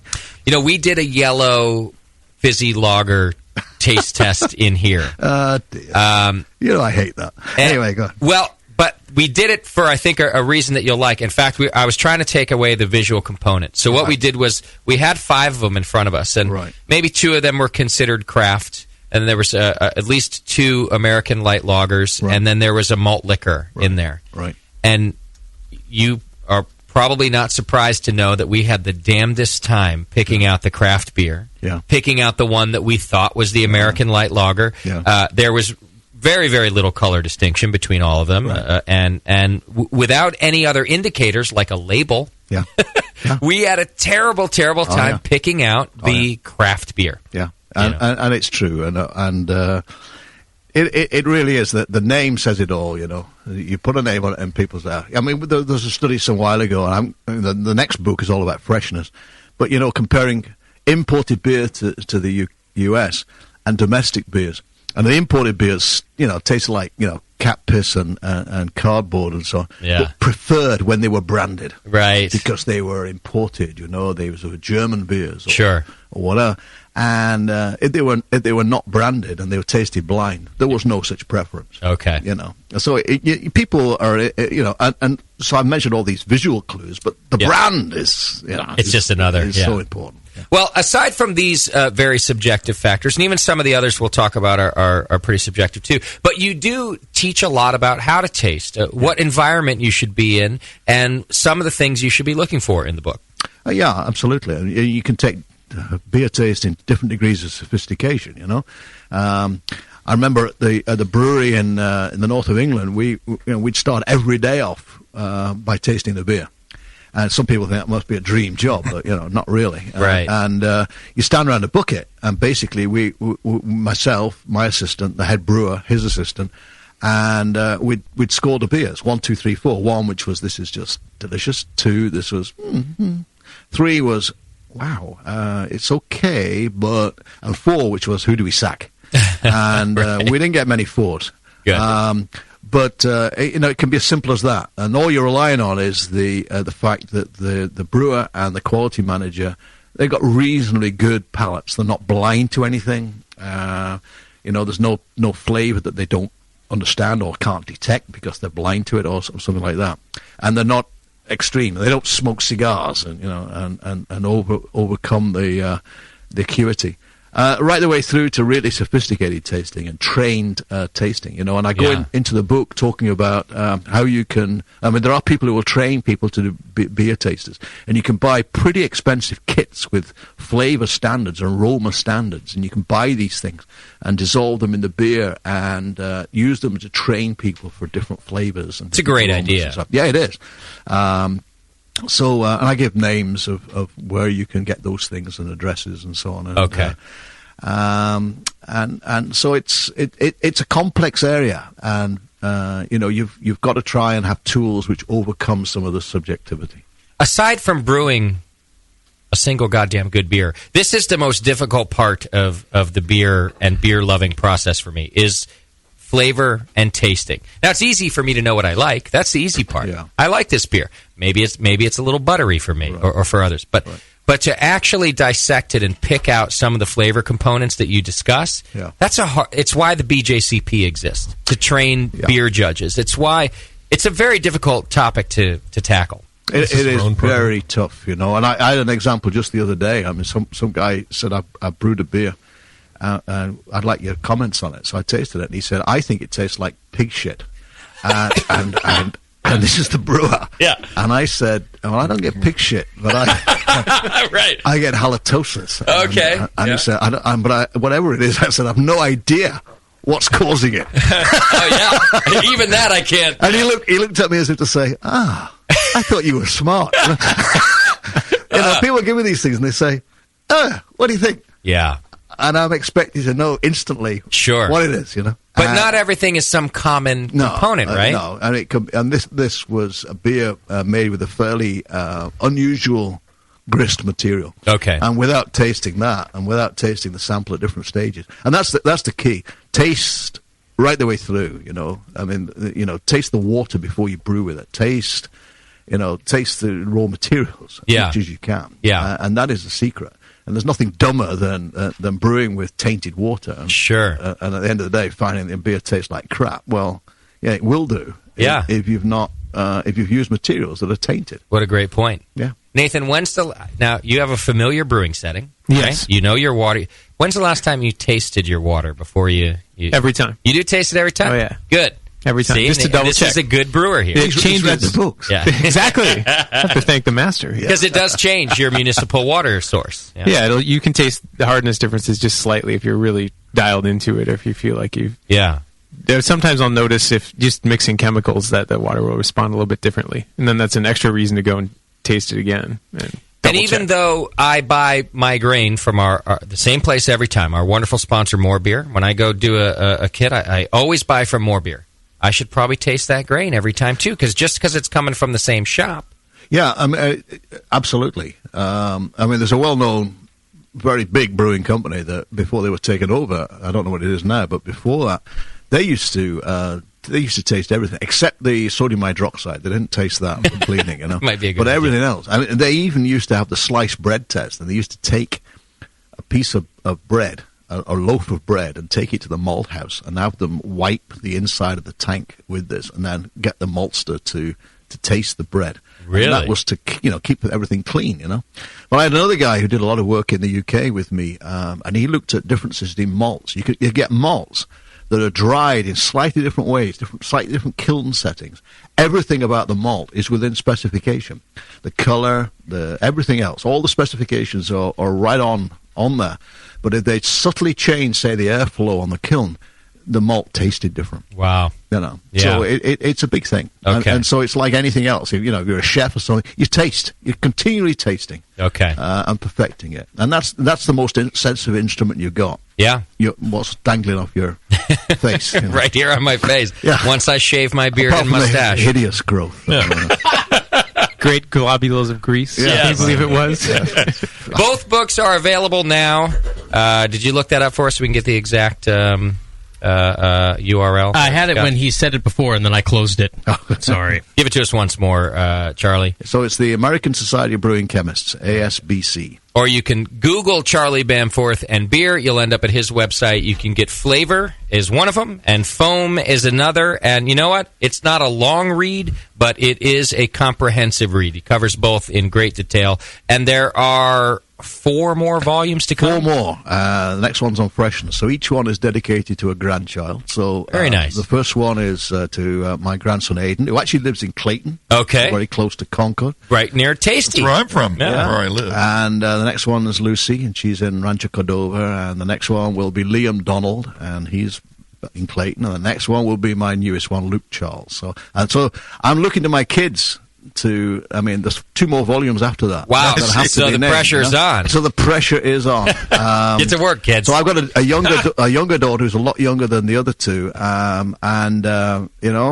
Whether, I don't know the timing. It may not just be perfect timing, you know. Charlie, if all else fails, dedicated to Justin is always a great. Justin. It's a good idea. Yeah. You have to meet a quality man called Justin first. But well, I'll think about that. Be the sanitation book. I guess you could dedicate it to Kate the Great. Well, there you go. Lovely lady. I do have a follow-up question, and it's probably the most important question of the entire evening. Can Liverpool pull ahead of Chelsea this year? I don't give a rat's ass about Liverpool really? and Chelsea. Now, Wolverhampton Wanderers. Well, but I mean, let's be honest. Yeah. But, can Wolves get back into the second level? That's the important thing. Yes, they can. They've just moved into a really strong position now. So, all right. That's important. But actually, I prefer Liverpool to come up trumps over Chelsea. That's why I like you. Yes. Yeah. We've also got a couple of things I want to make sure that we mention. You are teaching a class over in the UK for the month of July. I am. I'm teaching one class in Nottingham in July. And again, if you go to Study Abroad at UC Davis and put in my name, Summer Abroad, and you should get to the information on that. So it's primarily for students from the University of California, but other students as well might like to see about whether that would be a good fit for them. And so it will be in Nottingham. Classes Monday, Tuesday, Wednesday. Field trips on Thursday to places like Burton-on-Trent and a malt house and a hop yard and so on. And then Friday, Saturday, Sunday, open to find your way around the Great British Isles. Wonderful. I also heard a rumor from JP here that there is a rare open house of the brewery at UC Davis. Is that happening? Can the public see that brewery for a one-day type thing by buying a ticket? And when is that? Would you like to know? Tell me when I'm doing that. It is, I think, March 27th. Am I doing that? I believe so. That's what it said on the. Does it say on there that Charlie will be there? When does it say I'm doing that? Or does it say Charlie's aide will be there? Let me see. I don't know if anybody doing that. But anyway, I mean, because you don't normally just let people walk into that brewery. Well, no, you may get all sorts of strange people. But I don't have any sandwiches, so that keeps people out. Yeah, we'll send Chuck your way if you want. Yeah. Anyway, there you go. Well, I'll find it. Yeah, find it. I don't know what that's all about, but I'll keep you posted. Yeah, on please do. Let me know, and I'll try to make sure I'm there. We'll give you a day's notice or so. All right, we've got two more questions in the Science for Dummies. Science with Dummies, actually. Which French scientist was able to show that protein Z is the most abundant protein in beer? He knows. Easy. This one's easy. What? Do you know it? No, but it's easy for Charlie. Easy. Yeah. Because I think that it's important to scientists who spend their life as scientists in research. It's important when there's actually a name associated to a discovery. This is relevant to them, so he knows it. JP, does he know it or not? I'm so out of it.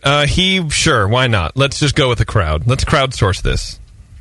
Your only chance to win is say he doesn't. He doesn't know it. There you go. Tasty. I think he knows. Nate. Well, JP said yes, so I better say no. Plus, the guy's French. No way. I said no. No, JP switched to no. Oh, we just said to no. Okay. Yeah. I better say yes then. Beaver. Yes. All right. So everyone says yes, but me. Yes. Okay, great. A guy called Daussan. Daussant. Jean Daussan. Maybe. He even spelled it for us. Jean. He's like, because you don't understand the language I'm speaking, I'll spell it for you. All right, one more question. I saved the most important question till last. This is after I came across a doctor that he had quoted named Evan Evans. Do you feel that Dr. Evan Evans' parents had to have been high when they were discussing baby names? I was just going to say, that's the worst name ever. Do we know the answer? Do we know whether or not they were high? Well, what the question asked was, does the professor feel that they must have been? So what does the professor say? He says no. Charlie is a nice man, and he's going to give them the benefit of the doubt and say that there was some logical reason that they would do such a stupid act. It's diplomatic, yes. So he says no. JP? He doesn't know for sure, so no. Okay. Tasty? Well, he would say, yes, they probably were very high. Yeah. Nathan? I got to say no to at least one of these. Yeah. So here we go. All right. And Bevo? Oh, no, they were high. Oh, no. Oh, for fun. For fun, they were so high. All right, let's hear it. Yeah, well, I was a good guy, but, I used to have a fruiter called, what the hell was he called? Owen. That's even better, That's exactly the same name, That is even better. But there was the clear answer. Were they high? Yeah. I told you I'm good at these games. Yeah. No hesitation there. Well, that should make it a tie between basically Tasty, Bevo, and Nate. Yeah. Because I lost that point. Yeah. And you lost that point. Oh, yeah. What do I win? Not a goddamn thing. Funnily enough, I'm not surprised. All right, Charlie, thanks for hanging out with us tonight. All right, always a pleasure. Thanks I very appreciate it. We look forward to the next volume. What are they going to come out now? About once a year? Or? Well, once a year. So the next one will be out probably early in 2015. Giving your children plenty of time to keep up with you. Yeah. I'm sure they love it. When you told them, they're like, great. Yeah, they look at me. I think they said, get a dog. Give us a break. Right. All right, that's Charlie Bamforth. Attend UC Davis if you're looking for a brewing program. You'll get to know Charlie and the great facility that's up there at the UC Davis Brewing Program. It's a fantastic facility. Go check it out. At the break here, you're going to hear our Part 2 coverage of SF Beer Week. What are we going to listen to, Scott? This is my trip to Wood is Good, the barrel-aged, wood-aged, I should say, sour beer event with New Belgium and the Rare Barrel. Okay. Check it out at the break after these wonderful messages. When we come back, we're also going to be talking to Todd Ruggieri. He's on the Connecticut Beer Tour for a very good cause. You're going to hear all about it. He's got some good stories, and you can learn how he can help. Hang in there. It's The Session. You're listening to the Brewcasters on the Brewing Network.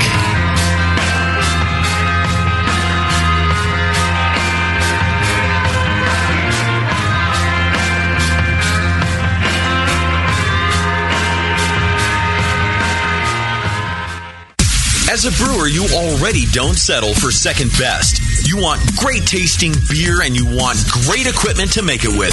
So don't settle for the second best grain mill. You want a Monster Mill from Monster Brewing Hardware. Monster Mills are tough, come in 2 and 3 roller designs, and are made right here in the USA from superior materials for longer lasting performance. Pick the mill that's right for you at monsterbrewinghardware.com and take Bevo's advice. Trust me, it's always better to have a bigger tool than you think you need.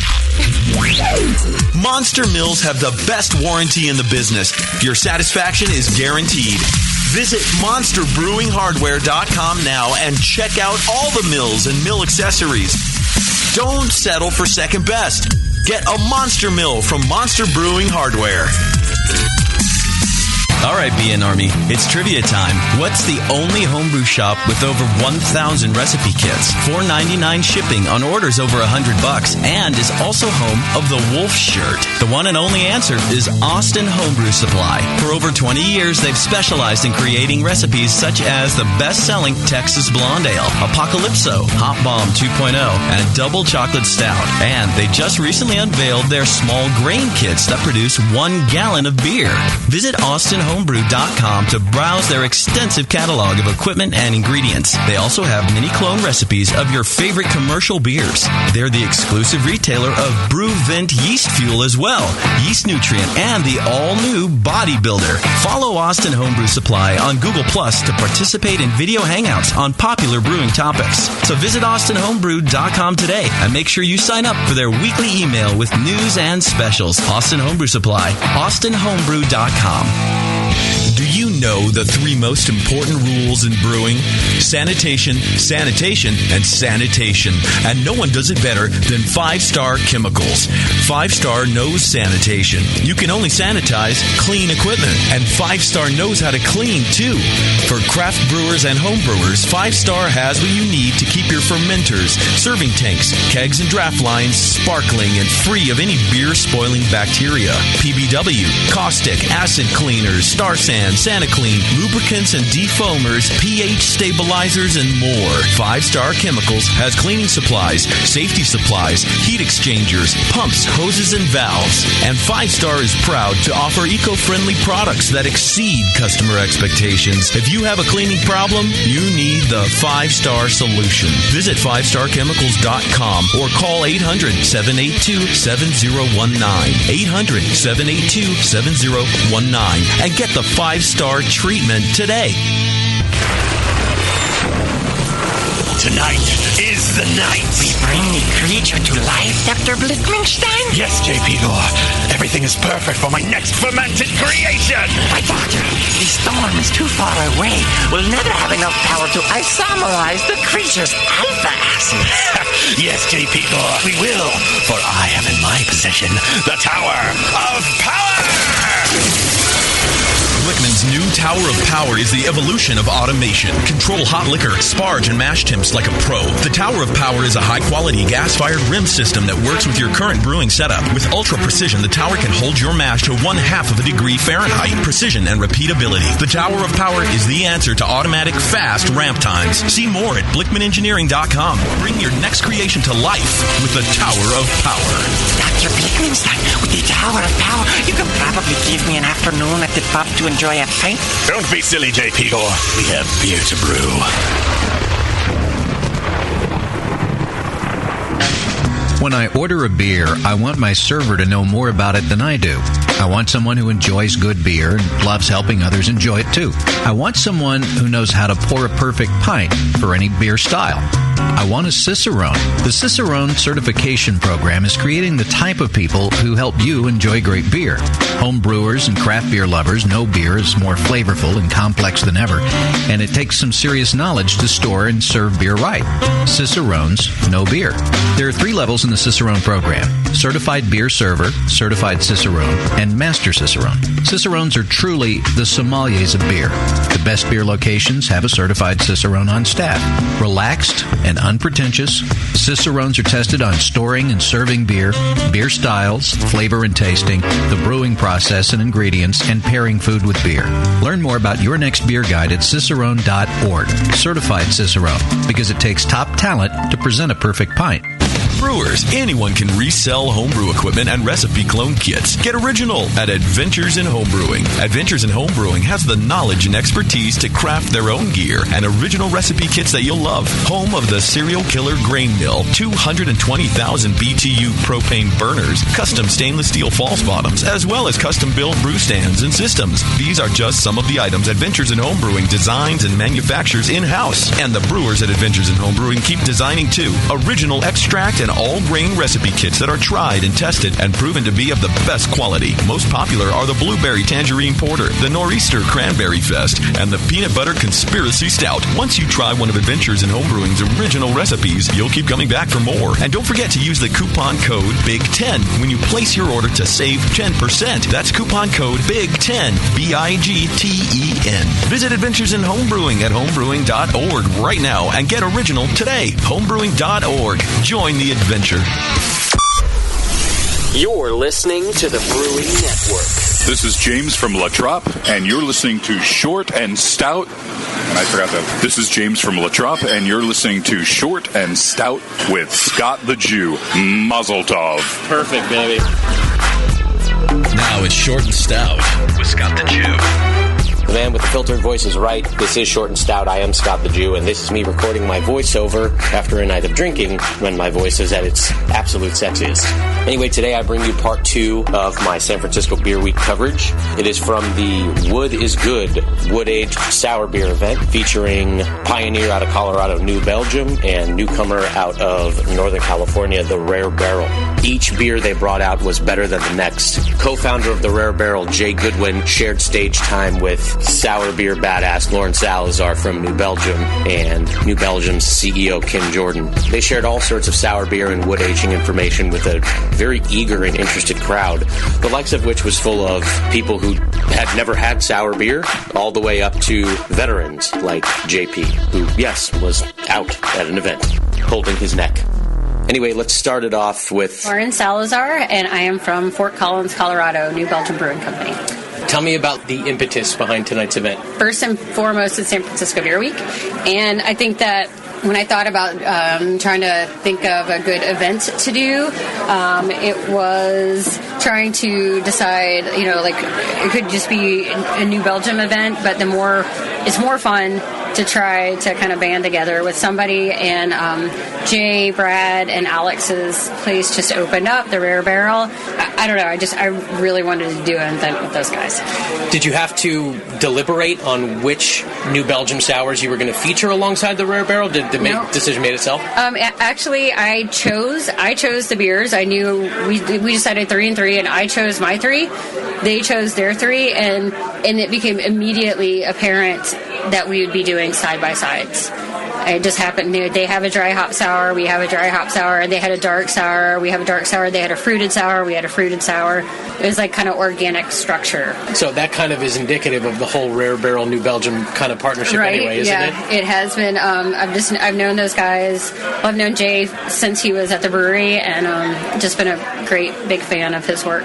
Yeah, just to clarify, the brewery down in Orange County, right. BRU Brewery, and in Placentia. Yeah, and it explains why he knows about sours. And so, but this is the wood age sour specifically event, right? Yes, it's called Wood is Good. How do you decide which?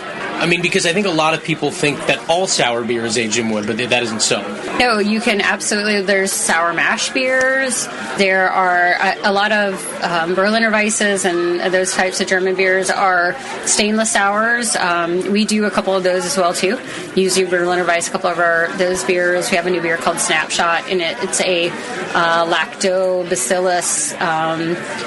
We actually make 2 worts, one lactobacillus and one a regular wort strain, and we blend the 2. So you can do both, all. So I know you go way back with Jay. How's that?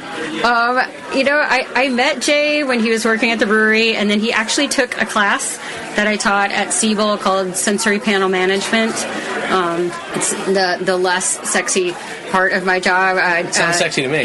Sensory evaluation. So it was like basically how to set up a sensory panel, all the way from training to statistical evaluations. And that's how I know Jay. Well, but a lot of people took that class, right? And you're not hosting sour beer nights during beer week with them. So what was it about Jay? Well, you've met him. He's very shy, quiet, and just he just makes fantastic beers. And I think the partnership between he and Alex is super genuine. They're old college roommates. They used to homebrew together, and it's one of those stories that you wish every brewery was actually like as genuine as theirs is. Do you look at Jay like you're his mentor, or do you feel like you're peers? No way. I would hope not. No, Jay knows everything about sour beer on his own. For sure, that everything he does is 100% Rare Barrel. So tell me how you became the sour beer person for New Belgium. Dumb luck. Right place at the right time. I'm sure a lot of hardworking people are hating that answer. Yeah, I know, and that's I was in the industry when I started working at New Belgium. It was when I had lots of friends that worked there, and they just got me a job. And then from there, then it's a lot of hard work. Then I started the sensory program, and I brought it up to where it is. The wood cellar program. I've been managing that. I'm the manager and blender of that. I'm the specialty brand manager. I do all the educational programs there. So it's the right place at the right time, but just learning, and just really applying yourself and just being completely married to the job. I mean, I was married to Eric Salazar, for 10 years. He's my best friend, and he's the other guy in the wood cellar, and we were actually married to the job and to each other, and we're still best friends, and we're there almost 20 hours a day. All right, well, last thing. So I know the Lips of Faith series, all New Belgium sours are released under the Lips of Faith label, right? Mm-hmm. So what do you see for the future of Lips of Faith? I mean, are you trying to trailblaze, or are you trying to perfect sort of styles that are already in existence? I think the funny, I just got told sometimes that people wish that we made beers that were more accessible. It's called Lips of Faith. It's not like called lips of a given. Yeah, totally. It really is. You have to really take that leap And it's an expensive bottle, and you might and might not like it, but how are you ever going to know if you like a Gruit unless you buy a Gruit? How are you going to know if you like a Grotzer until you buy one? And it's a little bit about bringing old world varietals back and then putting a twist on it, because that's what we do. American craft breweries, if nothing else, love to put a little bit of our signature. That's what American style IPA, it's what American style sours, it's the same thing. So what is an American style Gruit? What's an American style Grotzer? So I think it's a little bit of, if you're not pushing an envelope, I think there's room for everything. There's session beers, there's always a time and a place in my refrigerator for a Fat Tire, but there's always a time and a place for a Russian Imperial Stout, and always half of the refrigerator for sours. I'm Jay Goodwin. I'm from the Rare Barrel in Berkeley, California. So tell me, Jay, did you brew beer specifically for this event, or did you use beer that you already had? Yeah, we used some cool beers that we already had, and actually we were talking with Lauren about doing an event, and we're honestly honored to be doing an event with New Belgium and to be here at La Trappe tonight. And we sent Lauren a list of the beers that we were going to bring, and she had the great idea of pairing them against each other. So just so happened that they were kind of three similar beers from each of our breweries, so we're having a lot of fun so far. We paired our dark sours in the first tasting. Really looking forward to pairing our dry hop golden sours in the next one, especially because Lauren's beer, Les Terroirs, was an inspiration for our dry hop sour called Egregious. Alex and I both really love Les Terroirs, and we're kind of always like, hey, we're making sour beer, let's make a dry hop sour so we don't have to hunt down Les Terroirs. We can make a version of it ourselves, and I'm anxious to get Lauren's take on it when we drink it in a few minutes. I think it would be the opposite of what most people would think, is starting with the dark sour and then working your way lighter, at least color-wise. Is that purposeful, and if so, why? It is fun to do things a little out of order sometimes. But yeah, the first round, I'll agree, it was pretty aggressive. Yeah. But I don't know. They're serving some food out there, so maybe we need a palate cleanser.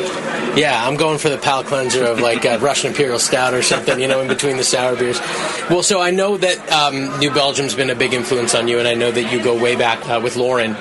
Yeah, I think I first met Lauren while still working at the brewery in Orange County. The first time I really got to know her, though, was when we were in Chicago for a Siebel class on sensory analysis. She's just absolutely the best person in craft brewing, maybe even outside of craft brewing. One of the nicest people I've ever met. Really smart, really generous with her time and information. And honestly, it's just an honor to be here with her. I consider her a friend, and I consider myself lucky to do that, for sure. Can you just describe the sensory program real quick?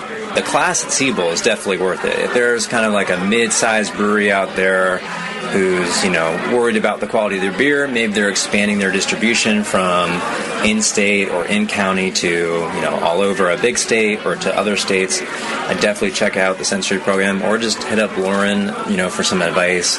It is a little nerve-wracking. You're bottling your beer, you're sending it far away from the brewery. Quality is, the concern there is always paramount. So I think a lot of it was about, off-flavor identification, how to train your staff in-house on, what to look for, what, an objective way to set up a sensory program is all about. And, it's just a tremendous, tremendous class. I'd say the goal of a sensory program is to make sure that by the time the beer gets to any customer that could possibly buy your beer, that it can never taste as good as it does at your brewery, but it's got to taste at least as good as you're comfortable with. So if you're a brewery in Miami and you're shipping your beer to Seattle, you better fly to Seattle, taste your beer, and make sure that it's up to snuff, or else why are you doing it? Because that's not your beer out there anymore.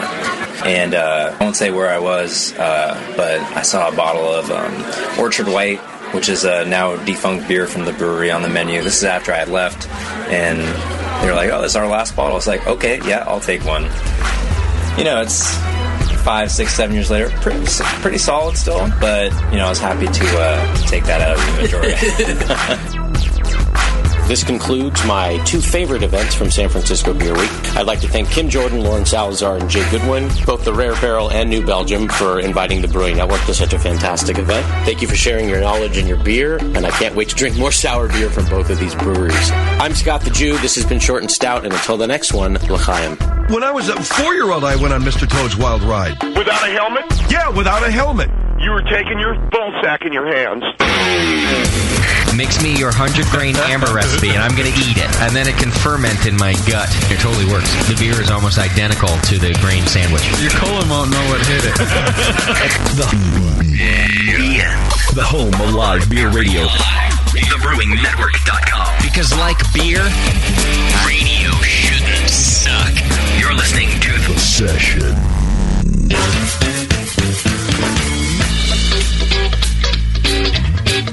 888-401-BEER. This is The Session.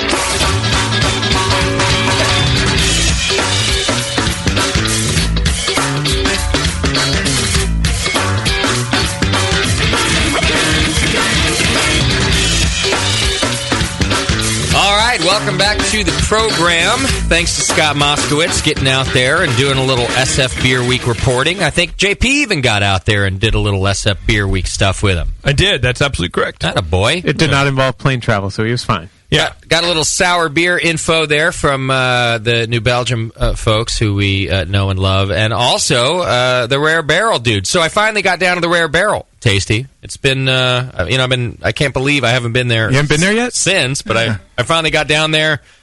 When did I go? Saturday, I think. Saturday. They've been open about 2 months, so that's not that late, really. Well, JP called me up. I said, shit, yeah, I got to get there. And you know what? It did not disappoint. It's pretty damn good, isn't it? I'm pretty sure I tried every single beer they had to offer, some of them multiple times, and every single one of them was, stellar. Yeah. Really, flavorful, yeah. Clean. No oxidation problems like you often find in a sour beer. No vinegar problems you might find. No nail polish issues. No, that kind of stuff. None of those common I made a sour beer. Try this. Right. None of those first things that I go, okay, here we go. None of it. And I mean, I'm talking zero. None of it. Loved it. I think they have a pretty methodical approach about how they're doing things. They're trying a lot of different stuff, but they're not just saying, okay, we'll do Brett Lactopedie, 10 different bugs, blah, blah, blah. They're being very specific about what they're doing and in what order to find out what they like. That's the impression I got. Pretty cool. Also, through speaking with them a little bit, that's the impression I got. I think they're booked for a show later this year, aren't they, Scott? Yeah, in a few months they'll be on. Okay. What'll be good about that is it'll be at the Hop Grenade. So we'll get their beer. You can come enjoy the show. You can taste it on tap as a listener. We'll make an event out of that. I would recommend coming out. Oh, yeah. So. I don't know if they're doing any tap beer anymore, but for us, they will. That's what I'm saying. Yeah. I mean, maybe I'm not supposed to say that. What? Well, I think there's for a special show where they get interviewed. They're going to bring some. They're going to bring some beer to put absolutely. On, Oh yeah, they have tap beer. They're releasing a new one this Friday. Yeah, but they might be. There's a potential that they might change that even. Because it's a tough thing to keep up with. Yeah, they don't have enough beer to go outside of their own outlet. So I don't know that for sure, but I know that what I do know is that it's a tough thing to keep up with. Absolutely, that many barrels, you got to age everything. It's all being soured. So I'm not speaking from something I was told. I'm just looking at their facility.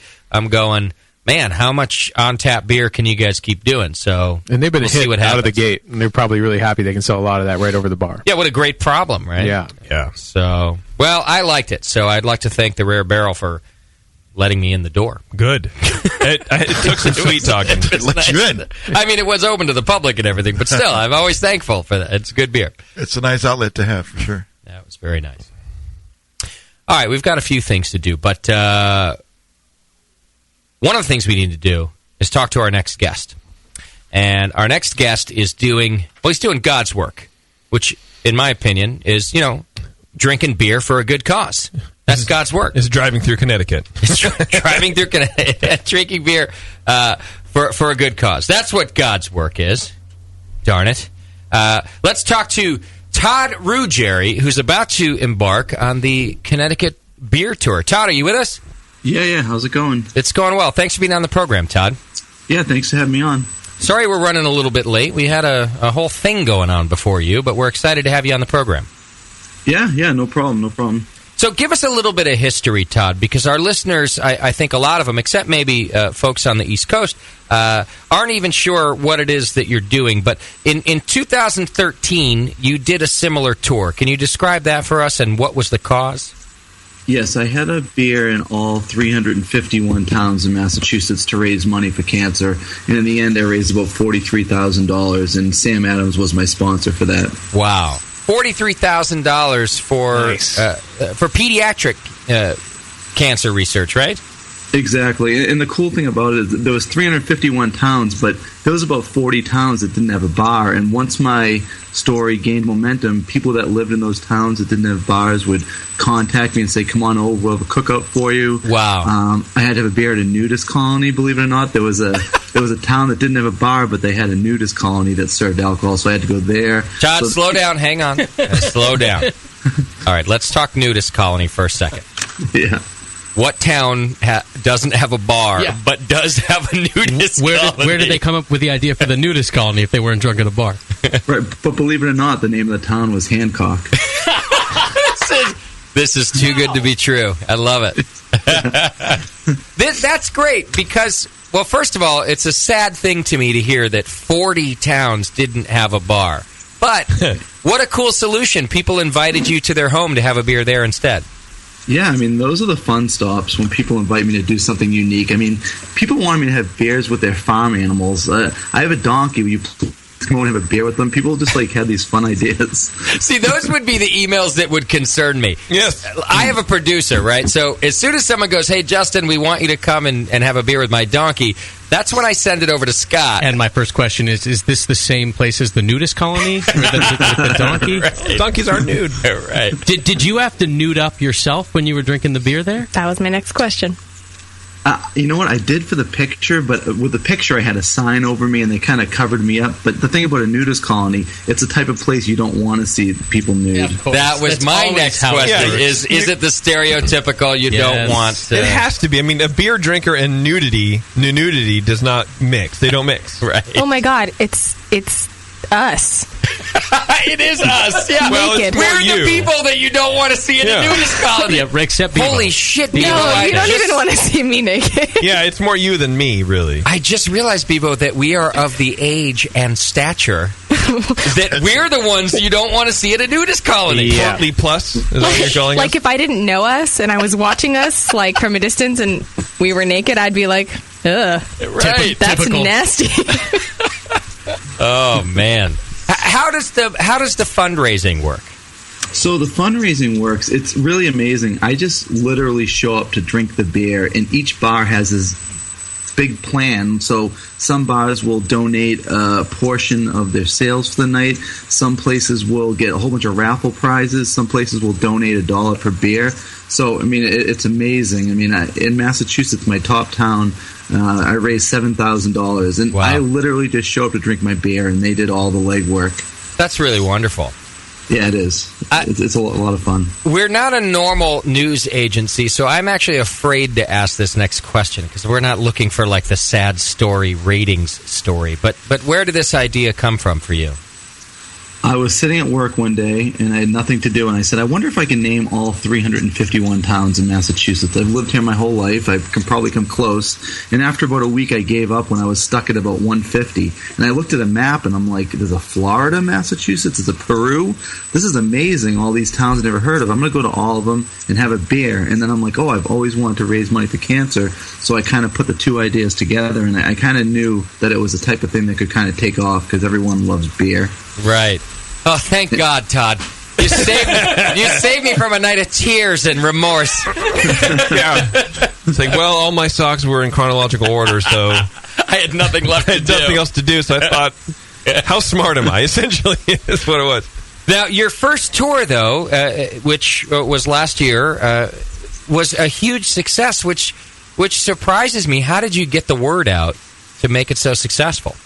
After about my 30th stop, NBC somehow caught wind of it, and they said, "Can we come film you?" So they filmed me at a bar. We went there at 8 a.m. to film, and they made sure they said that the news. They said, "Todd Ruggieri alone at the bar at 8:15." Right. So the next day, I got a Facebook message, and it was like, "Hi, I just want to let you know that I work in Jim Cook's house, and he saw you on the news, and he wants to help you." So I went to the Sam Adams Brewery the next day. They wanted to help me. They gave me some stuff to give away at some of the stops, and Jim Cook and the whole brewery were really behind my idea, and they really loved it. And he actually came to a couple of my stops to support me. Wait. Are you telling me that Jim Cook's maid? You said that I work at Jim Cook's house. Jim Cook's maid called you? It was someone that works in his house. I don't know exactly what she did, but she sent me a note on Facebook. She said, he saw your story, and he thinks it's great, and he wants to help you. So, I'm his human coffee table. He probably has a secretary. Pardon me. Hi, Todd. This is Margaret. So I just stopped polishing silver for 5 minutes to call you on behalf of Jim Cook. Maybe you've heard of him. He's the guy who smells hops on TV. And he said you're doing some sort of tour. I don't really know. I'm just the one who vacuums his underwear. But he wants to see you. I don't know why. When he summons me, I come. So if I were you, I would do it. It's just just Jim Cook's dog's body. Just like, yeah. Whatever. Is that must be how it went, Todd. Yeah, exactly. She didn't mention Lemon Pledge, did she? But now, in all seriousness, Sam Adams, Jim Cook ended up sponsoring your tour. Right. Yeah, I mean, I was kind of drinking Sam Adams anyways, and I think they wanted me to keep drinking Sam Adams, so they would have me come to the brewery. They'd give me some beer, give me some giveaways to give away some stops, so it was a lot of fun. That's great. What about that? The original NBC, it was like a local NBC affiliate, right? Because that's what always interests me, is that once that happens, it all makes perfect sense that it gains some momentum. But how did that first local host hear about you? I think someone at one of the restaurants I went to knew the anchor, and they kind of gave her a call, and then she just sent me a note on Twitter. And then after then, it was just a lot of the news stations wanted to follow me around the state and stuff like that, so it was awesome. It's a good feature. It's one of those stories you want to report on. Now, right, exactly. Now, I want to talk about the new tour also, but this question I'm going to ask about your last tour is relevant to the new one. I have to ask it. You're going from bar to bar, right? And you're having a beer at every bar. Clearly, there's a DUI problem here. So I'm curious how you got around that. So people are awesome. People contact me all the time saying, "I've been following you from the beginning. If you want to come over, park your car here, and we'll go bang out a bunch of towns." I didn't fundraise in every town. Sometimes I would just have to get a bunch done, especially if I was driving 3 hours away. Yeah. I didn't want to drive 3 hours to go to one bar, so a lot of times people would drive me and we're like, let's just hit 15 places today, going real quick, have your beer, cross off the list.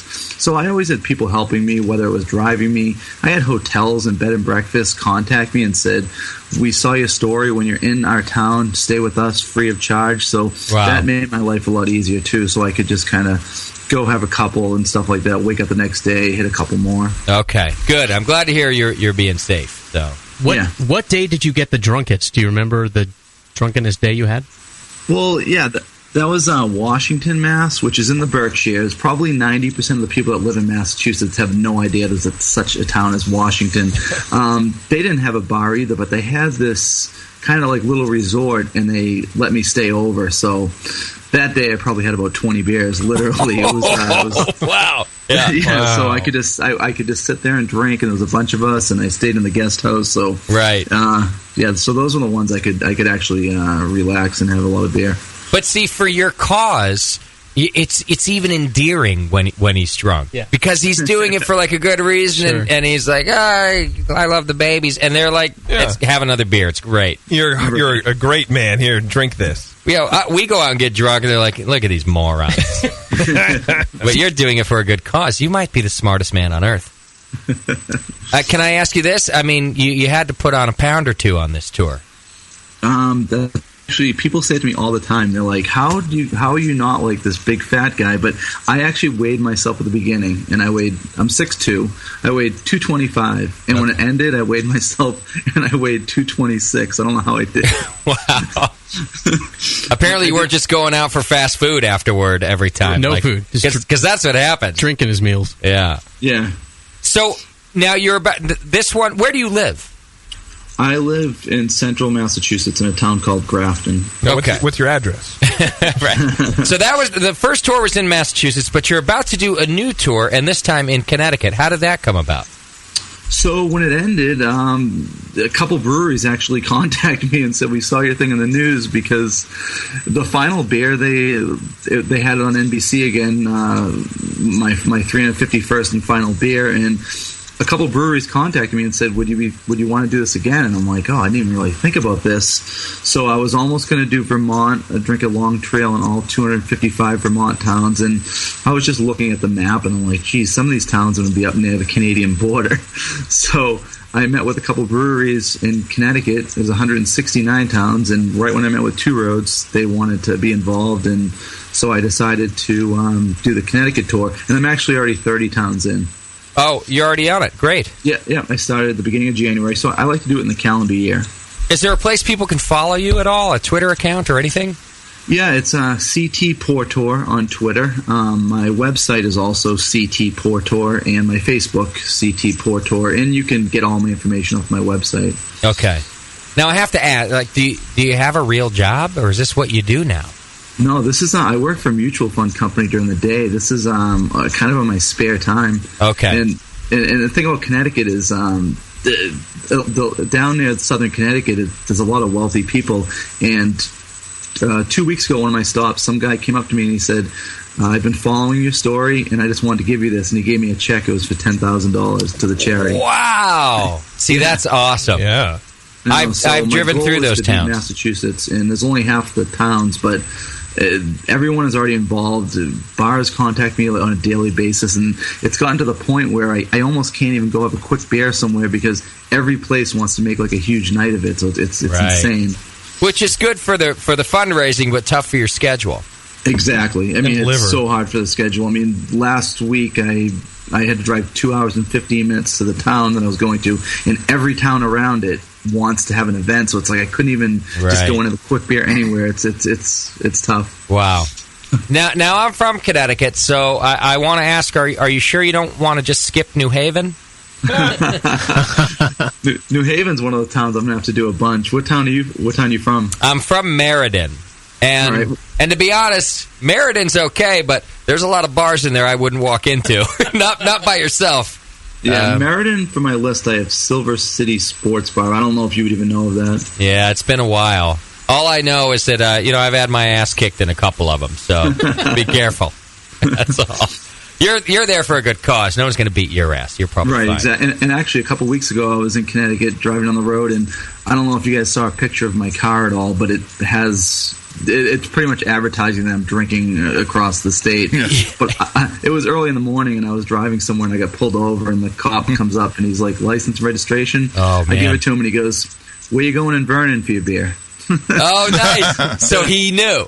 Yeah, he knew, and he's like, can I take a flyer back to my car? And he goes, I'm going to try to get some guys to go to that stop. Oh, that's really cool. See, Nice. What a good point, though. Like, I don't even have our Brewing Network sticker on my car because I don't want beer stickers on the car. Right. You get pulled over, your car's covered with them. Right. Did your car, I see here that your car got, donated or sponsored to do the tour? Well, it's my actual car, but the brewery, it's a huge advertising wrap, and they put like my cartoon face on it, drinking a beer, and I have about 20 restaurants that kind of sponsored it a little bit, and their logos are all over my car. Got it. And then on the back it says drinking a beer in all 169 towns. That's why I have to be super, super careful now. Right. You see this, Stacey? This guy's got his own caricature as well. You've met your match. A lot of people have a caricature. He's your East Coast match. A lot of people? Don't you? I don't know. People have caricatures? You don't? I'll get you one if you want one. Hey, Todd, come out here to California. Come out to California. We'll sponsor you, but only if you finish all the stops. With California. 6,400 of them, by the way. Right. Yeah, the BN will sponsor you. Don't worry about it. We'll figure out how later. Don't consider Texas. That's you want to this think just about it. in, Todd Ruggieri died in California trying to fulfill a lifelong dream of raising money for children with cancer. How old? I have a question. How old do you have to be considered a child to get benefits from this charity? You're too old. Am I too old? Yeah. There's a lot of people raising money for cancer with beer. And where do I fit in? How do I get some of that? JP's just getting over his, Todd. This is not a joke. Actually, I just want to get my beak wet, just a little bit, just a little taste. He wants a little dad. Well, do your own tour, JP. JP across Nevada. I don't feel that would work out well because JP's a little bit antisocial. Yeah, I'll just stand there and be like, yeah, I had cancer. You want to donate money to me? That'd be amazing. JP sits in his hotel room and holds his throat for charity. Yeah. Can people donate from all over? You don't have to be at a stop to donate, I assume.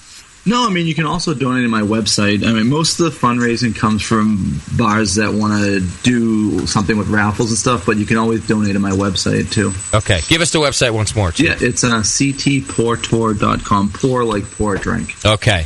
And I see here that you collaborated on a pale ale as part of this. Yeah, a couple weeks ago, this bar in Windham, Connecticut said, we want you to come down, help us make a beer. We're going to name it after your cause. So I went down and helped make the beer. They called it CT Portour Ale. It'll be ready this Saturday, and they're going to donate $1 for every pint to my charity. And they said it'll be around $600. Excellent. Are you married? Is your wife all right with all this nonsense? She's okay with it, I guess. She's like, well, he's gone. Shocked that I was doing it again. Oh, okay, yeah. But how do you say? Like, you can't get in a fight about that. I'm saving children. All right. This man really has it figured out, Jay. He has a cause. He has a given excuse. Drives him around. Oh yeah. Free beer. Come on. All right, go to ctpourtour.com and check it out. It's Todd Ruggieri. He's having a beer all over for a good cause, and I like to see it. I guess maybe you don't know if it's going to happen again in 2015, but I wish you luck for this one. Yeah, thanks a lot. All right, thanks, Todd. Good luck, brother. Right. See ya. Cheers. Bye. There you go. Todd Ruggieri. He's got it figured out. He does. Well, and, he's still working his job. It's probably a big pain in the ass, to be honest. Well, yeah. It sounds like a big pain in the ass. We're making fun like he's got, you got it made. This guy is traveling. He's in Massachusetts, and he's going to Connecticut every spare moment he gets to visit every bar in Connecticut. It was probably great at first, and then somewhere around town 257 in Massachusetts, he was like, all right, I have to keep doing this now, or, I know kids have cancer, but I'm kind of tired. Right. I'm tired. It's a great cause. All right, go to CT Portour. I know we've got a bunch of Connecticut listeners, so I encourage you guys to go out and see Todd. Tell him that you heard him on the BN. Sounds like he loves it when everyone makes a big to-do and he can't get to the next bar. So I say go check it out. I'm going to do a tour. I figured out my tour. I'm going to hit every bathroom in Disneyland and do my tour. That's good. Yeah, I'll raise money, and it'll be like a cakewalk. Remember cakewalks in elementary school? Where you, bake a cake. Really? No one remembers that? Where you bake a cake, and your mom bakes a cake, and then your neighbors all donate how long you can walk around the blacktop, and if they win the cake. Anyway. I've never heard of that ever. Well, then my joke is meaningless. Called, jump rope for life. When Jump I went to rope school. for life. Yeah, it was That's for the heart health. Dumbest thing I've ever heard. Yeah, much dumber than cakewalk. See, that's why the 80s were so much better to grow up in, because what do you want to do to get healthy? Eat cake. Now it's jump rope, and then you wear have lots an apple of neon and drink cake. All right, here's what we're going to do. We're going to take one last quick break. When we come back, I have a surprise guest for you. And also, we're going to play Guess the Fake, but this time with a little different topic, right? Find the fake. Alliteration, baby. Whatever. Bind. Whatever. All of our names suck anyway. They're both shitty names. I like it. Really? Yes. I'm quit. We'll be right back. Find the fake. On the Brewing Network.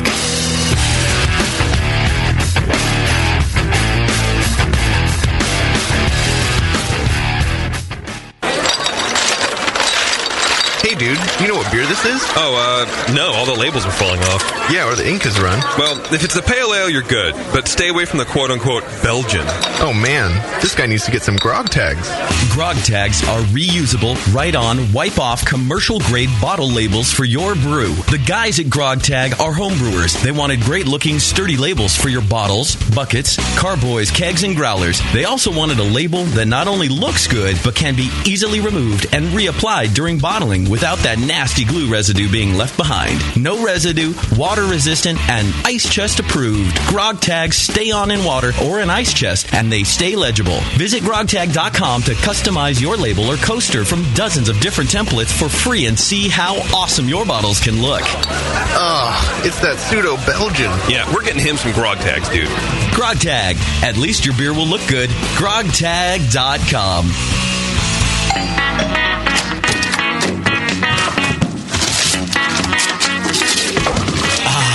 What'd you get? More brewing ingredients? Yep. You know what I love about Brewmaster's Warehouse? The $6.99 shipping?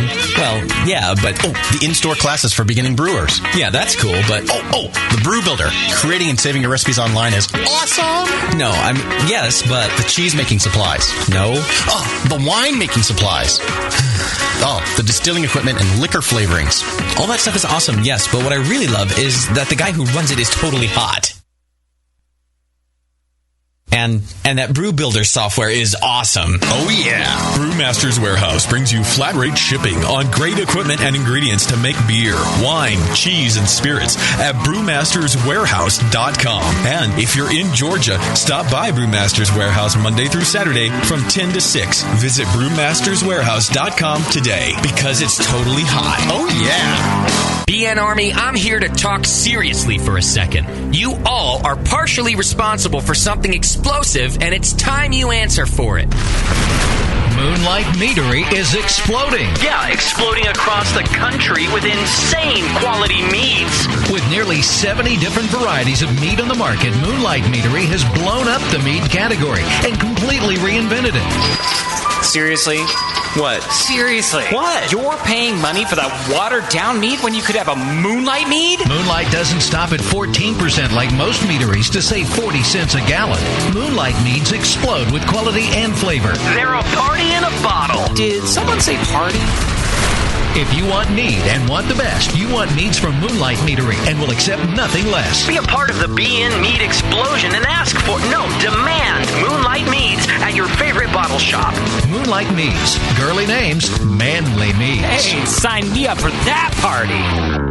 Downtown Joe's, where everyone is welcome, especially if you like drinking and tasting beer. Head brewer Colin Kaminsky's favorite beers are the Tantric IPA and the Double Secret Probation IPA. But you'll have loads of others to choose from when you redeem your exclusive Brewing Network savings. Downtown Joe's is the best brewery destination and the hottest night spot in Napa. Colin invites all homebrewers and fans of craft beer to stop by and enjoy the great food and beer. Whether you're in the mood for riverside dining, live music, or just hanging out at the bar to meet a person of the opposite sex or a person of the same sex, Downtown Joe's has exactly what you're looking for. And now just mention the Brewing Network to receive $1 off your beer at Downtown Joe's. That's right, take $1 off every one of their great selection of craft beers, including the Lazy Summer Wheat, Golden Thistle Porter, and the Triple Dog Dare You. Come to Downtown Joe's and enjoy the laid-back atmosphere of Napa's best brew pub. Visit downtownjoes.com right now for current beers, the live music schedule, or to drool over their delicious menu items. Downtown Joe's, your neighborhood brew pub where everyone is welcome. Here's a bite for beer lovers. Soft caramel made with real craft brew and coated in chocolate. And hop drops, hard candies made with real hop oil. Introducing Beer Candy from beercandy.com. Beer Candy's amazing caramels come in 4 mouth-watering flavors. IPA, bitter gold, wrapped in smooth white chocolate. Lager, made with a familiar beer from Boston and coated in milk chocolate. Lambic, soury Belgian goodness full of fresh raspberry and dipped in dark chocolate. And Stout, roasty cocoa chocolate insanity. Hop drops are made with Fuggles or Cascade hops and are known as the candy that bites you back. Choose from sampler and full sizes of both and make your mouth jump to life. All at beercandy.com. Hop drops and beer caramels satisfy your sweet tooth as only a beer lover could with Beer Candy. Visit beercandy.com today. Hi, I'm Jason Harris, the proud owner here at Keystone Homebrew Supply. We're thrilled to be entering our 20th year of supplying this great industry, and to show you, the Brewing Network Army, how much we appreciate your support, we're offering you 10% off your first order on our website, KeystoneHomebrew.com. Just use coupon code BNARMY at checkout, and I'll get your order out the same day. My goal at Keystone Homebrew Supply has always been to have a complete supply of everything a brewer could want. When you place your order online or when you come into our store, it's our goal to have everything on your list and more. One aspect of KeystoneHomebrew.com that we're really excited about is the ability to fulfill customers' exact grain bills.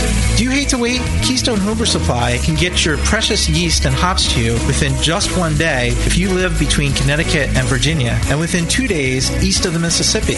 KeystoneHomebrew.com. Coupon code BNARMY. I'm Jason Harris, and I approve this message. Wait till you can pour it out of your own kegerator. I mean, your friends will look at you with awe. And it's just hot. It is? It's so super hot. The home of live beer radio. TheBrewingNetwork.com. Because like beer, radio shouldn't suck. You're listening to The Session. You're listening to the Brewing Network. Because like beer, radio shouldn't suck.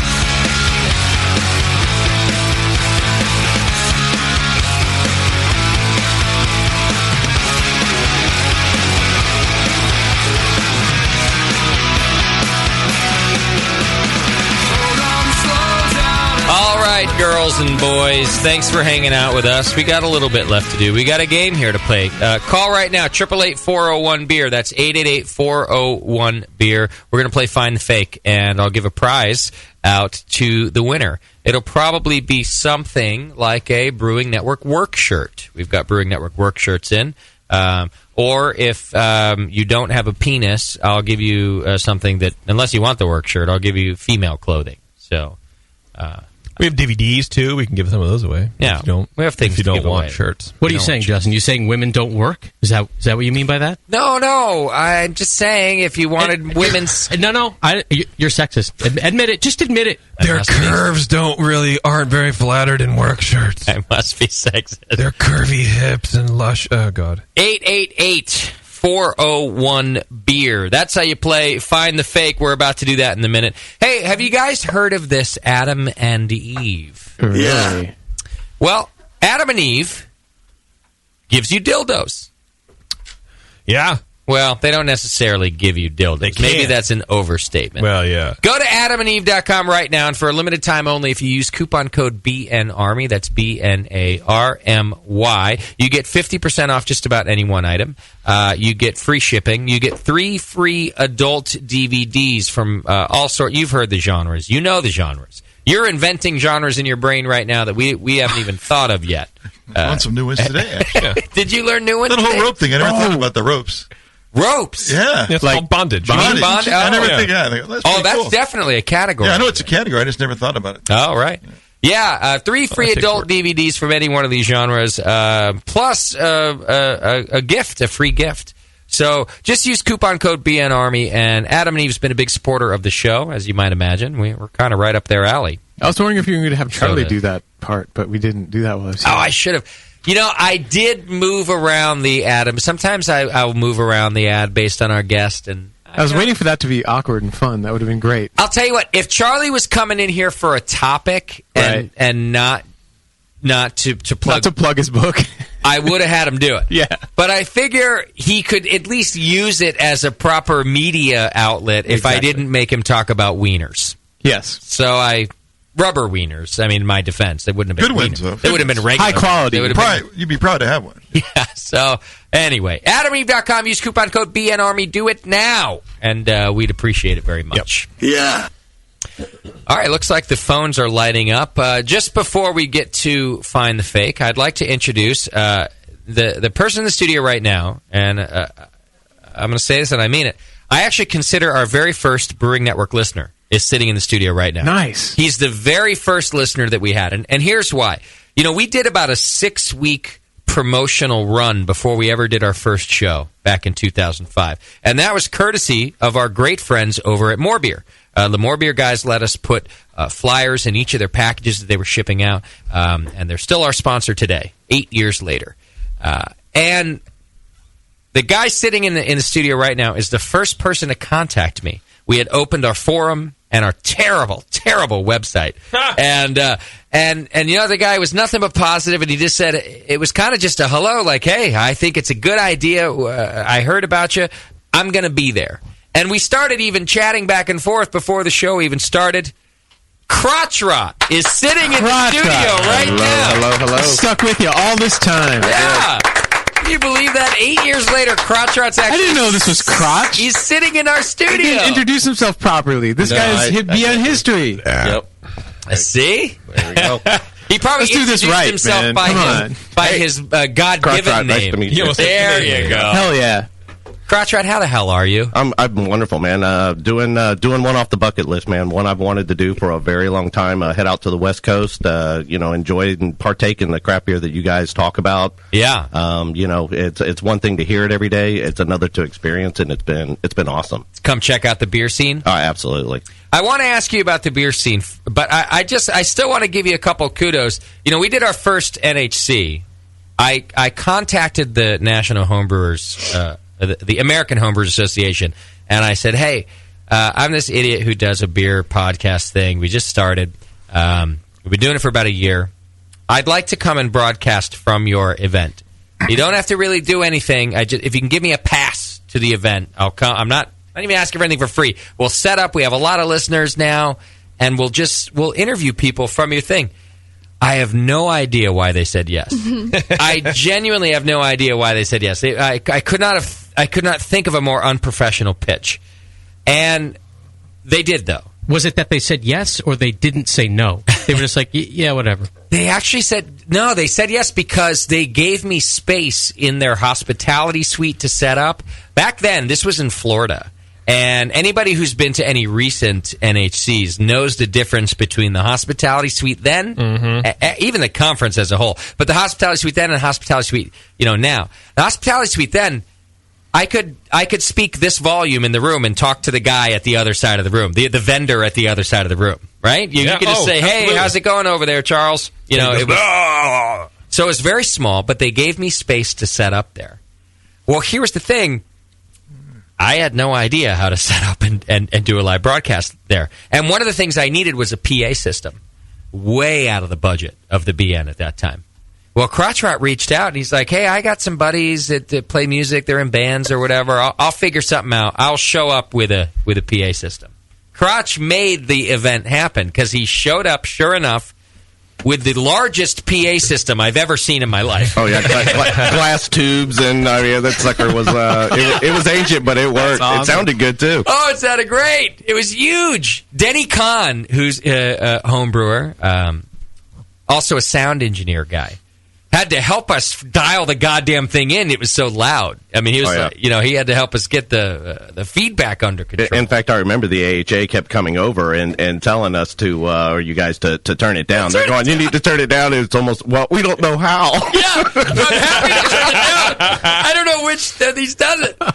Is that when you said you had a degree in broadcasting? Yes.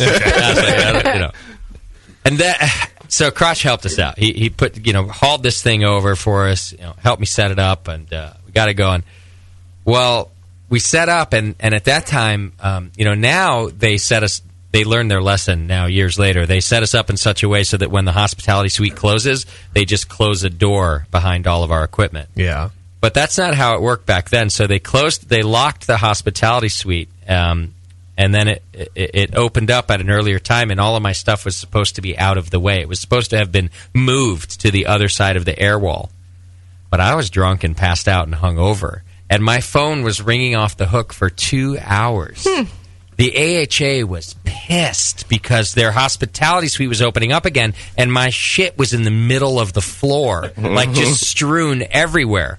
Crotch Rot moved that as well. Him and I think another listener, while I was passed out in bed, did the work that I should have been up doing. Was this 2 years ago, or is this Florida still?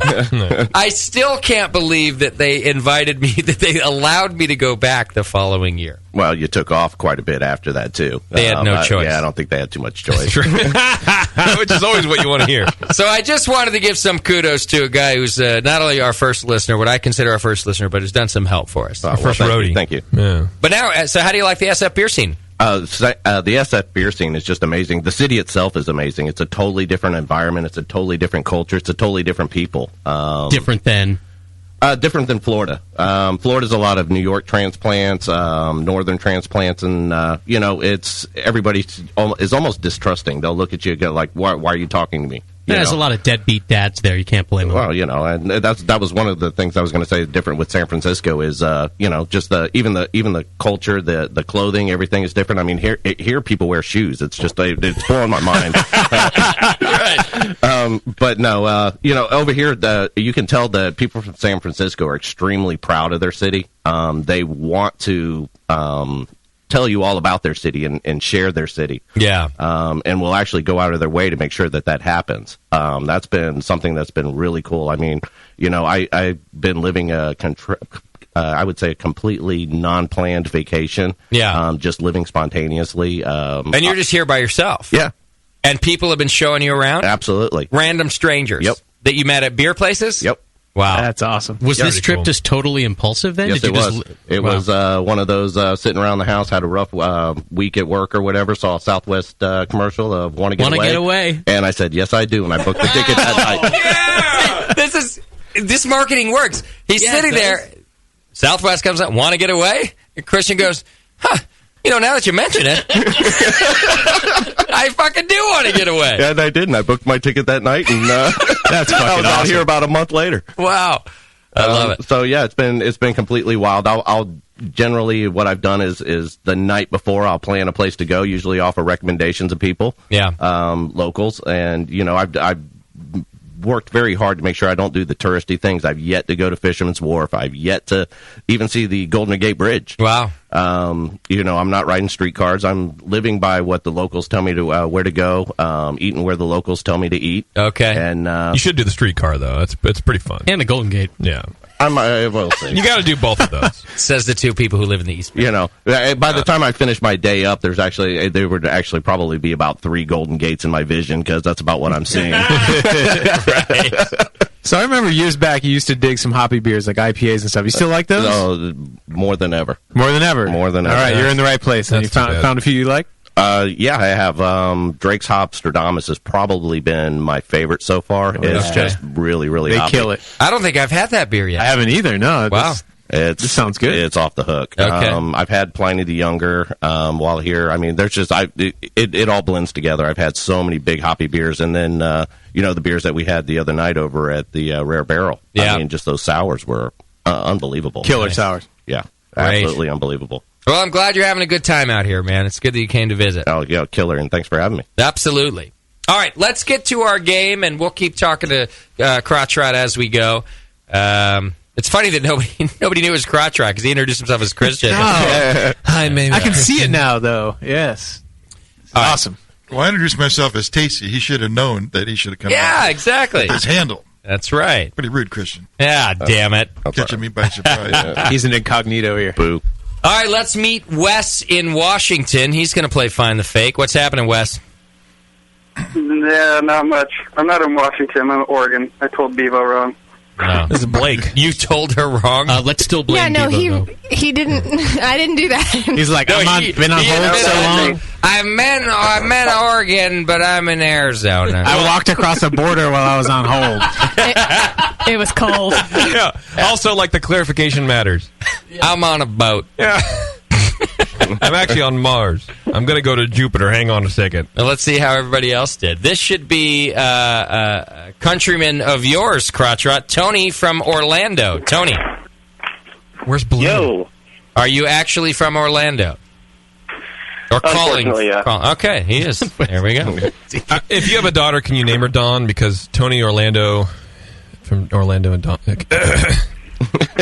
Moving on. Didn't quite catch that one, but that's okay. And nobody did. Don't worry. It was another Orlando joke. Is it the look or the silence that lets you know to stop, JP? I'm always just curious what happens. Because I always give the look. If you don't know the look, you give all sorts of looks that Okay. they'll pay attention to. But it's, if nobody starts reacting within 3 seconds, then I realize there's nothing. There's never going to be anything there. Right. There's no. Yeah. That's the window, and then it closes. You're done. It's like Mel Brooks and High Anxiety. You just like always falling. Like that. All right, let's go to Craig in Chicago. Craig, you with us? What's going on, guys? A fellow Chicagoan of yours died today. Good guy. I didn't know him personally or anything, but he made good movies. I think like 60,000 Chicagoans Ghostbusters dude? The Ghostbuster guy. What's his name? Ramis. Yeah, he died. I mean, I hate to bring up sad news for you, Craig, but whatever. It's too soon. Isn't it like 10 feet of snow in Chicago right now? 10 feet. That was last week. Yeah, it is freaking freezing. It's been the most miserable winter. Like, talk about seasonal depression. It's been absolutely brutal up here. Drinking helps. I just flashed on that scene from Groundhog Day where Bill Murray's standing in the frozen blizzard talking to the cop. I make the weather. All right, let's go to Gay Kyle from Washington. Is Gay Kyle from Washington at least? It is. Yeah, this is Gay Kyle. No, I'm from Bonerville. Yeah. Hi, Gay Wisconsin. Kyle. Lots of gay boners. Very different than straight boners. We should have Todd come and drink beer in Bonerville. All They right. kind of like go to the left just a little bit. I see. It just faced the other direction. You see? You understand that? He's Gay Kyle. Of course he Boner knows. chicken. All right, it's time to play Find the Gay Fake Kyle. with JP. Now, the topic this week is what? Weird beer laws? Yes, that's correct. Beer laws that have been on the books for either ever and ever or are recent or whatever. But everyone knows there's a lot of towns and states have just funky, weird beer laws. So how many are you going to read us? I'm going to read 4 to us. And one is fake. And one is pretend, yes. Okay, and as we did last time, I will let each contestant call out a lifeline. That means you could ask one person in the room, other than JP, of course, what their opinion is, and then you can take it or leave it. The people in the room are Moscow, Tasty, Crotchrot, Bevo, Nate, and myself. So those are your lifelines, or you can just answer yourself too, that's fine. Go ahead and read us the stories, JP. Okay. In Oklahoma, if your beer is more than 4% alcohol, it has to be sold at room temperature. All right. In Maine, it is illegal to let beer freeze outdoors, as this is considered distillation by law. Okay. Texans may take up to, but not more than 3 sips of beer while standing. All right. And last but not least, the city code for Little Rock, Arkansas reads in part, no person shall sound the horn on a vehicle at any place where cold drinks or sandwiches are served after 9 p.m. 3 of these are real. 3 of these are real. Not quite full. And God damn it, do I hope the Arkansas one is real. I really want that to be real. Did you? I'm sure that you also went then and found the history of each of the real laws to explain to us how they came about. Some of them I did try. Okay. A lot of them come, they're just repeated on the internet, and so they are codes that either have been on the books or are currently on the books. It's very hard to determine that. Which are which. Okay. Yeah. All right. We'll just go right down the list. We'll go to Wes in Oregon. Which one's the fake?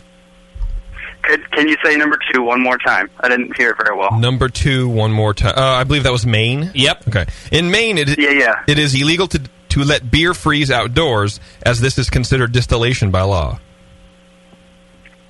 I'm going to say that one. Wes says number 2 is the fake. All right. Let's go to Tony in Orlando. Tony, what do you think?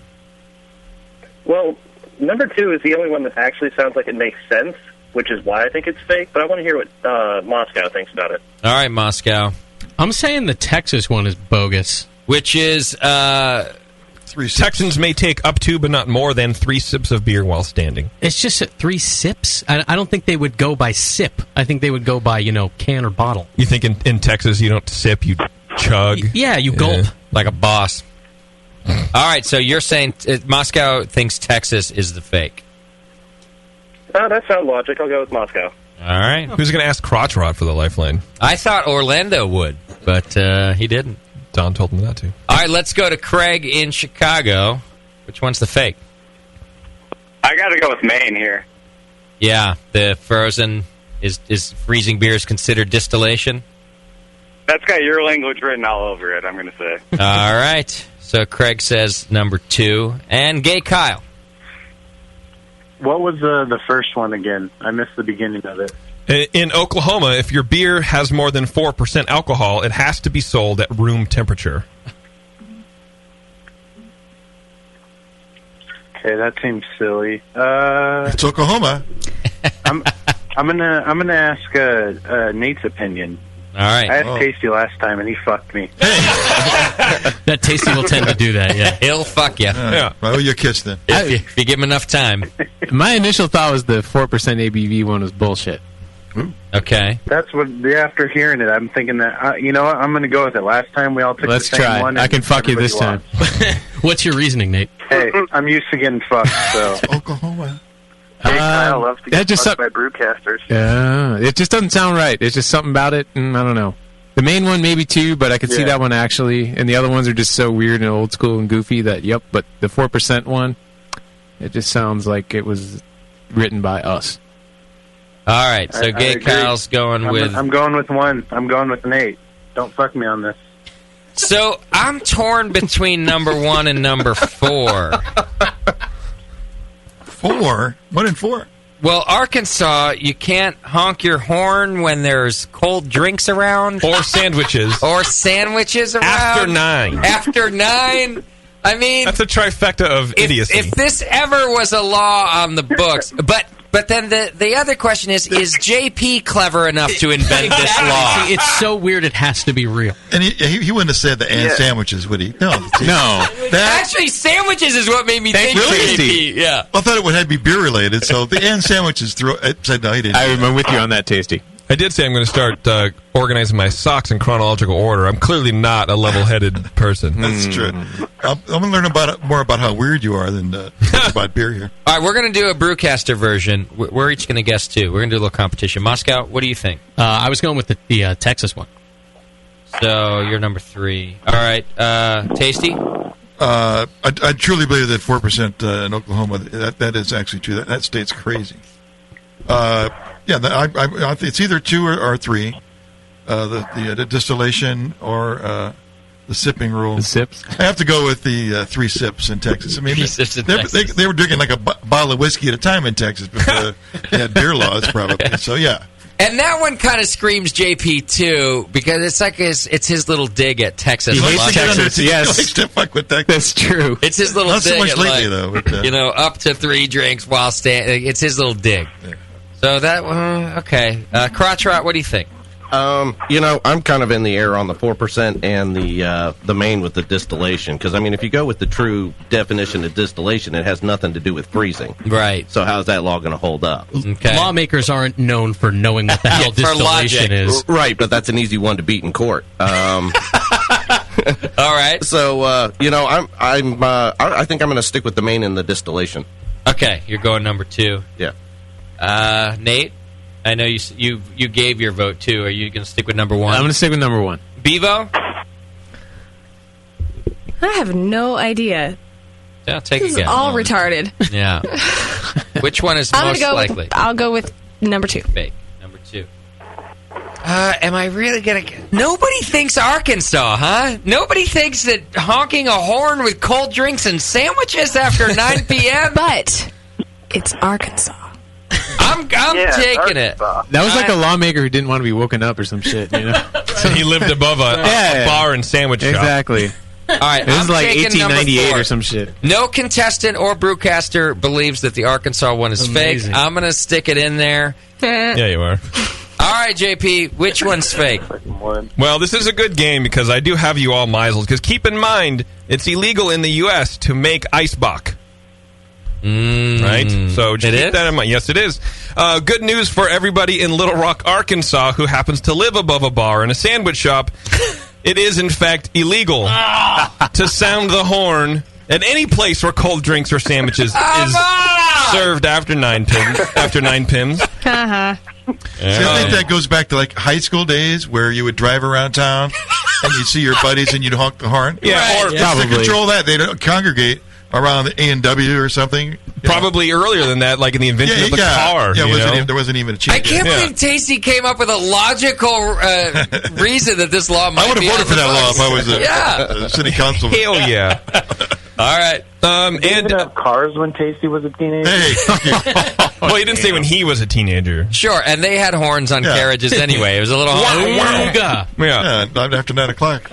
And everyone in Oklahoma who is worried about the temperature of their beer, just buy things under 4% alcohol, and it will be cold. It does have to be, in fact, sold at room temperature. that means Gay Kyle is out of the running. He is Sorry, buddy. Sorry, Gay Kyle. Of the closet. 2 weeks straight, just no lube. That's our word. You can't use the word straight. That's our I word. like to make sure you can feel it. It's cool. Thanks for playing, brother.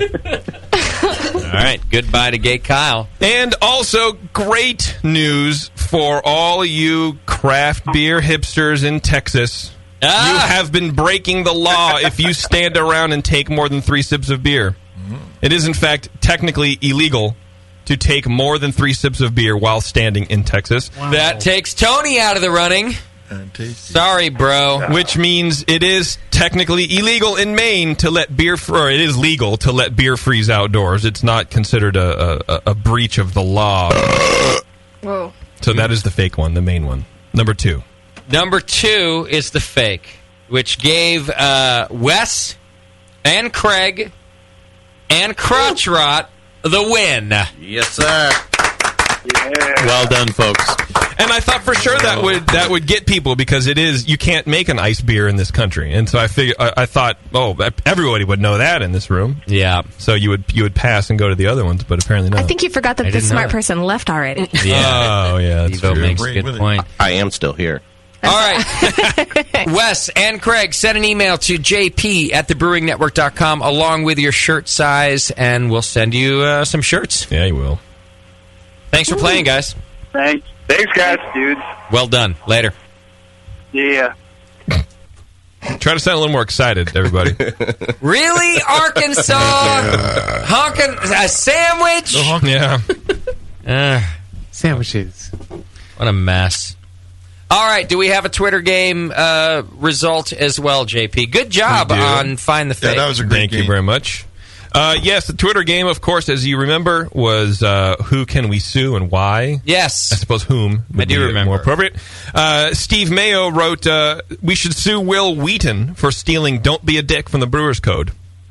He did? Apparently. What? I don't know anything about it, but apparently he likes to say Don't Will Be Wheaton a Dick. or Will Wheaton? Will Wheaton. Will with one L, Wheaton. because it's just really cool and trendy. Now say Will.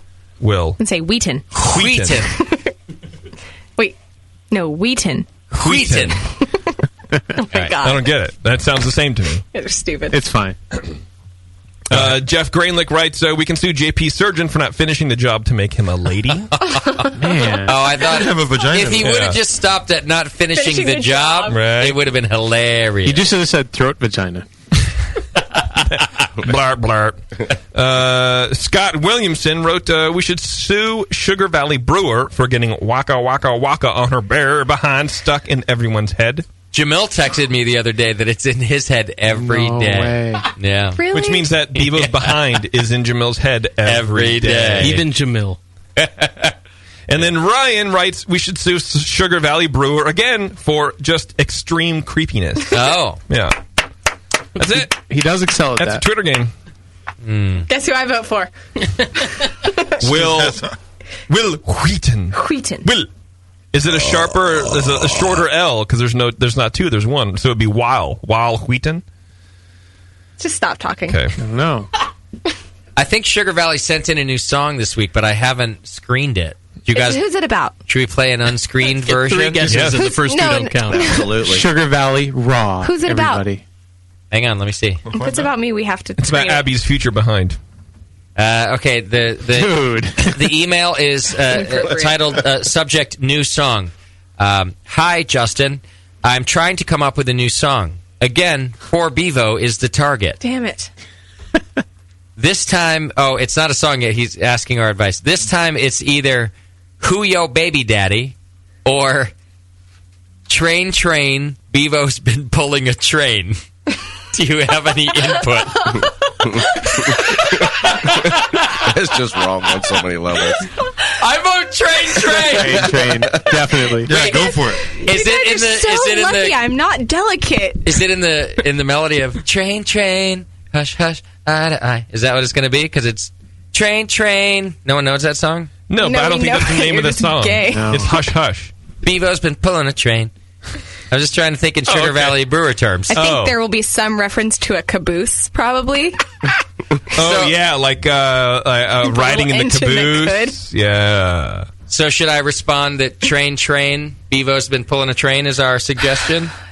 You know, I'll take that Let's as a hear yes. it first because I would like You know to. what? I gained 70 pounds and lost most, not all, most of it. I have seen his picture. He hasn't. So Whose Train, ass Train. should we be talking about? You don't want to hear a song about his ass, though. I don't want to hear a song about him at all. Is this Hush Hush? See, I hope it's in the rhythm of this. Well, it's not going to be. Because it's creepy even without Sugar Valley. There's no echoes, and he's not like on the toilet. Bass riff. Yeah. This is a nice bass riff. This is pre-Flea, by the way. Yes. When bass riffs were unpopular. Back to the real bass. All right. Takes too long to get to the part Smooth I want. jazz. All right, I've responded that Train Train is the way to go. We'll see what happens. All right. We still have to pick a winner, though, don't we? Yeah. I don't know. What's your preference, JP? So apparently I looked up this Weil Wheaton, and he has Don't Be a Dick Day on his birthday. He wants everyone to celebrate Don't Be a Dick on his birthday. All right, let's sue Will Wheaton. Let's not, because I think that's entirely stupid.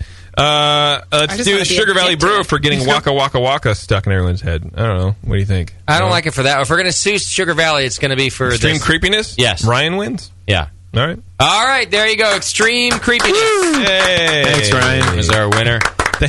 Thanks, Ryan. Good job. Ryan. All right. Is our work here done? Our work Schwarzbier, you're going down. What's happening next week? Yeah, listen. I started cleaning up my brewery yesterday, Nate. The mash was left from the last time you did it? No. I actually cleaned up last time. I mean, my garage is a mess, and so I started getting it organized enough to have a clear and, visual working space. Right. My brew system itself is actually in good shape. I got the rest of my gear ready. I calibrated my hydrometer, and I had I calibrated my refractometer, and I had 3 hydrometers, and they all read a different thing. I kept the one that read the right thing, so that's a first for me. I've never done any of those things. I threw away the other 2 because they were off, because measurement is one of my problems.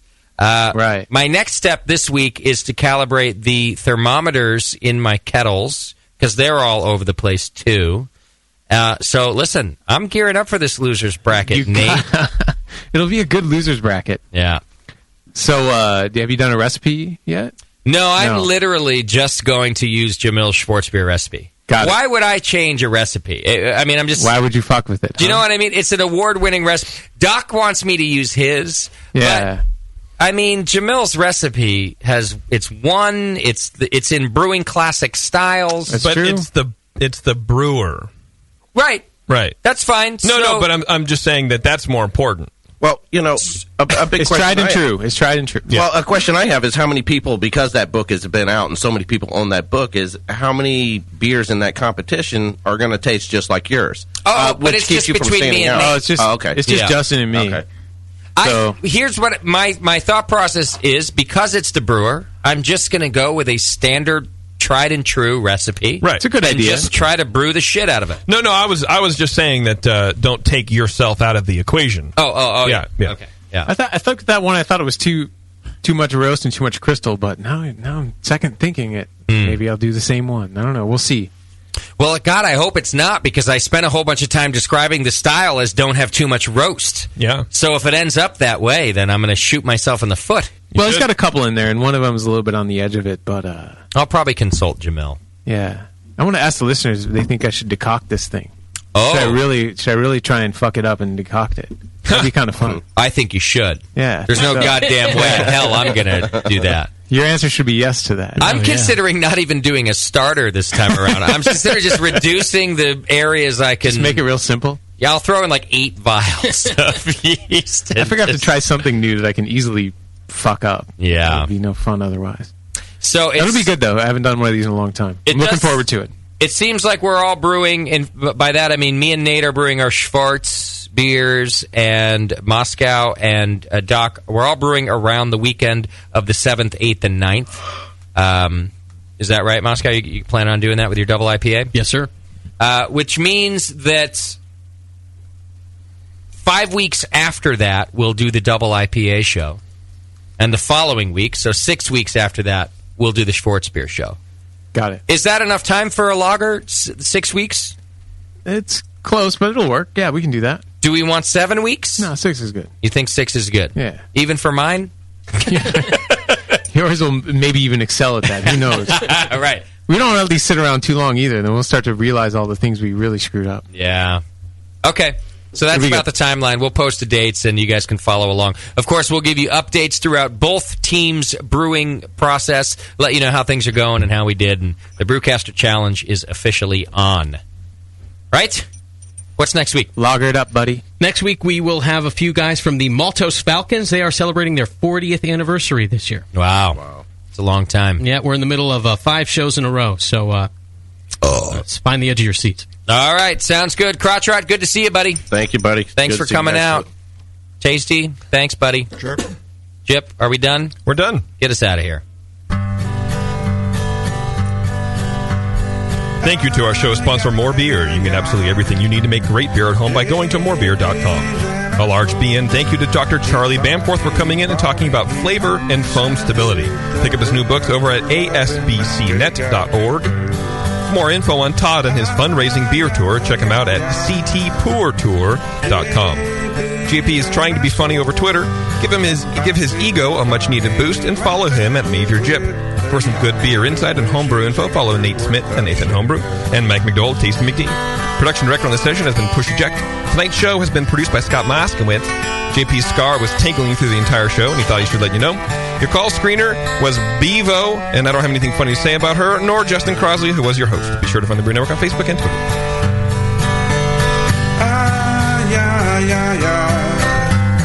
JP's an asshole. Justin's a nice guy and winning goes.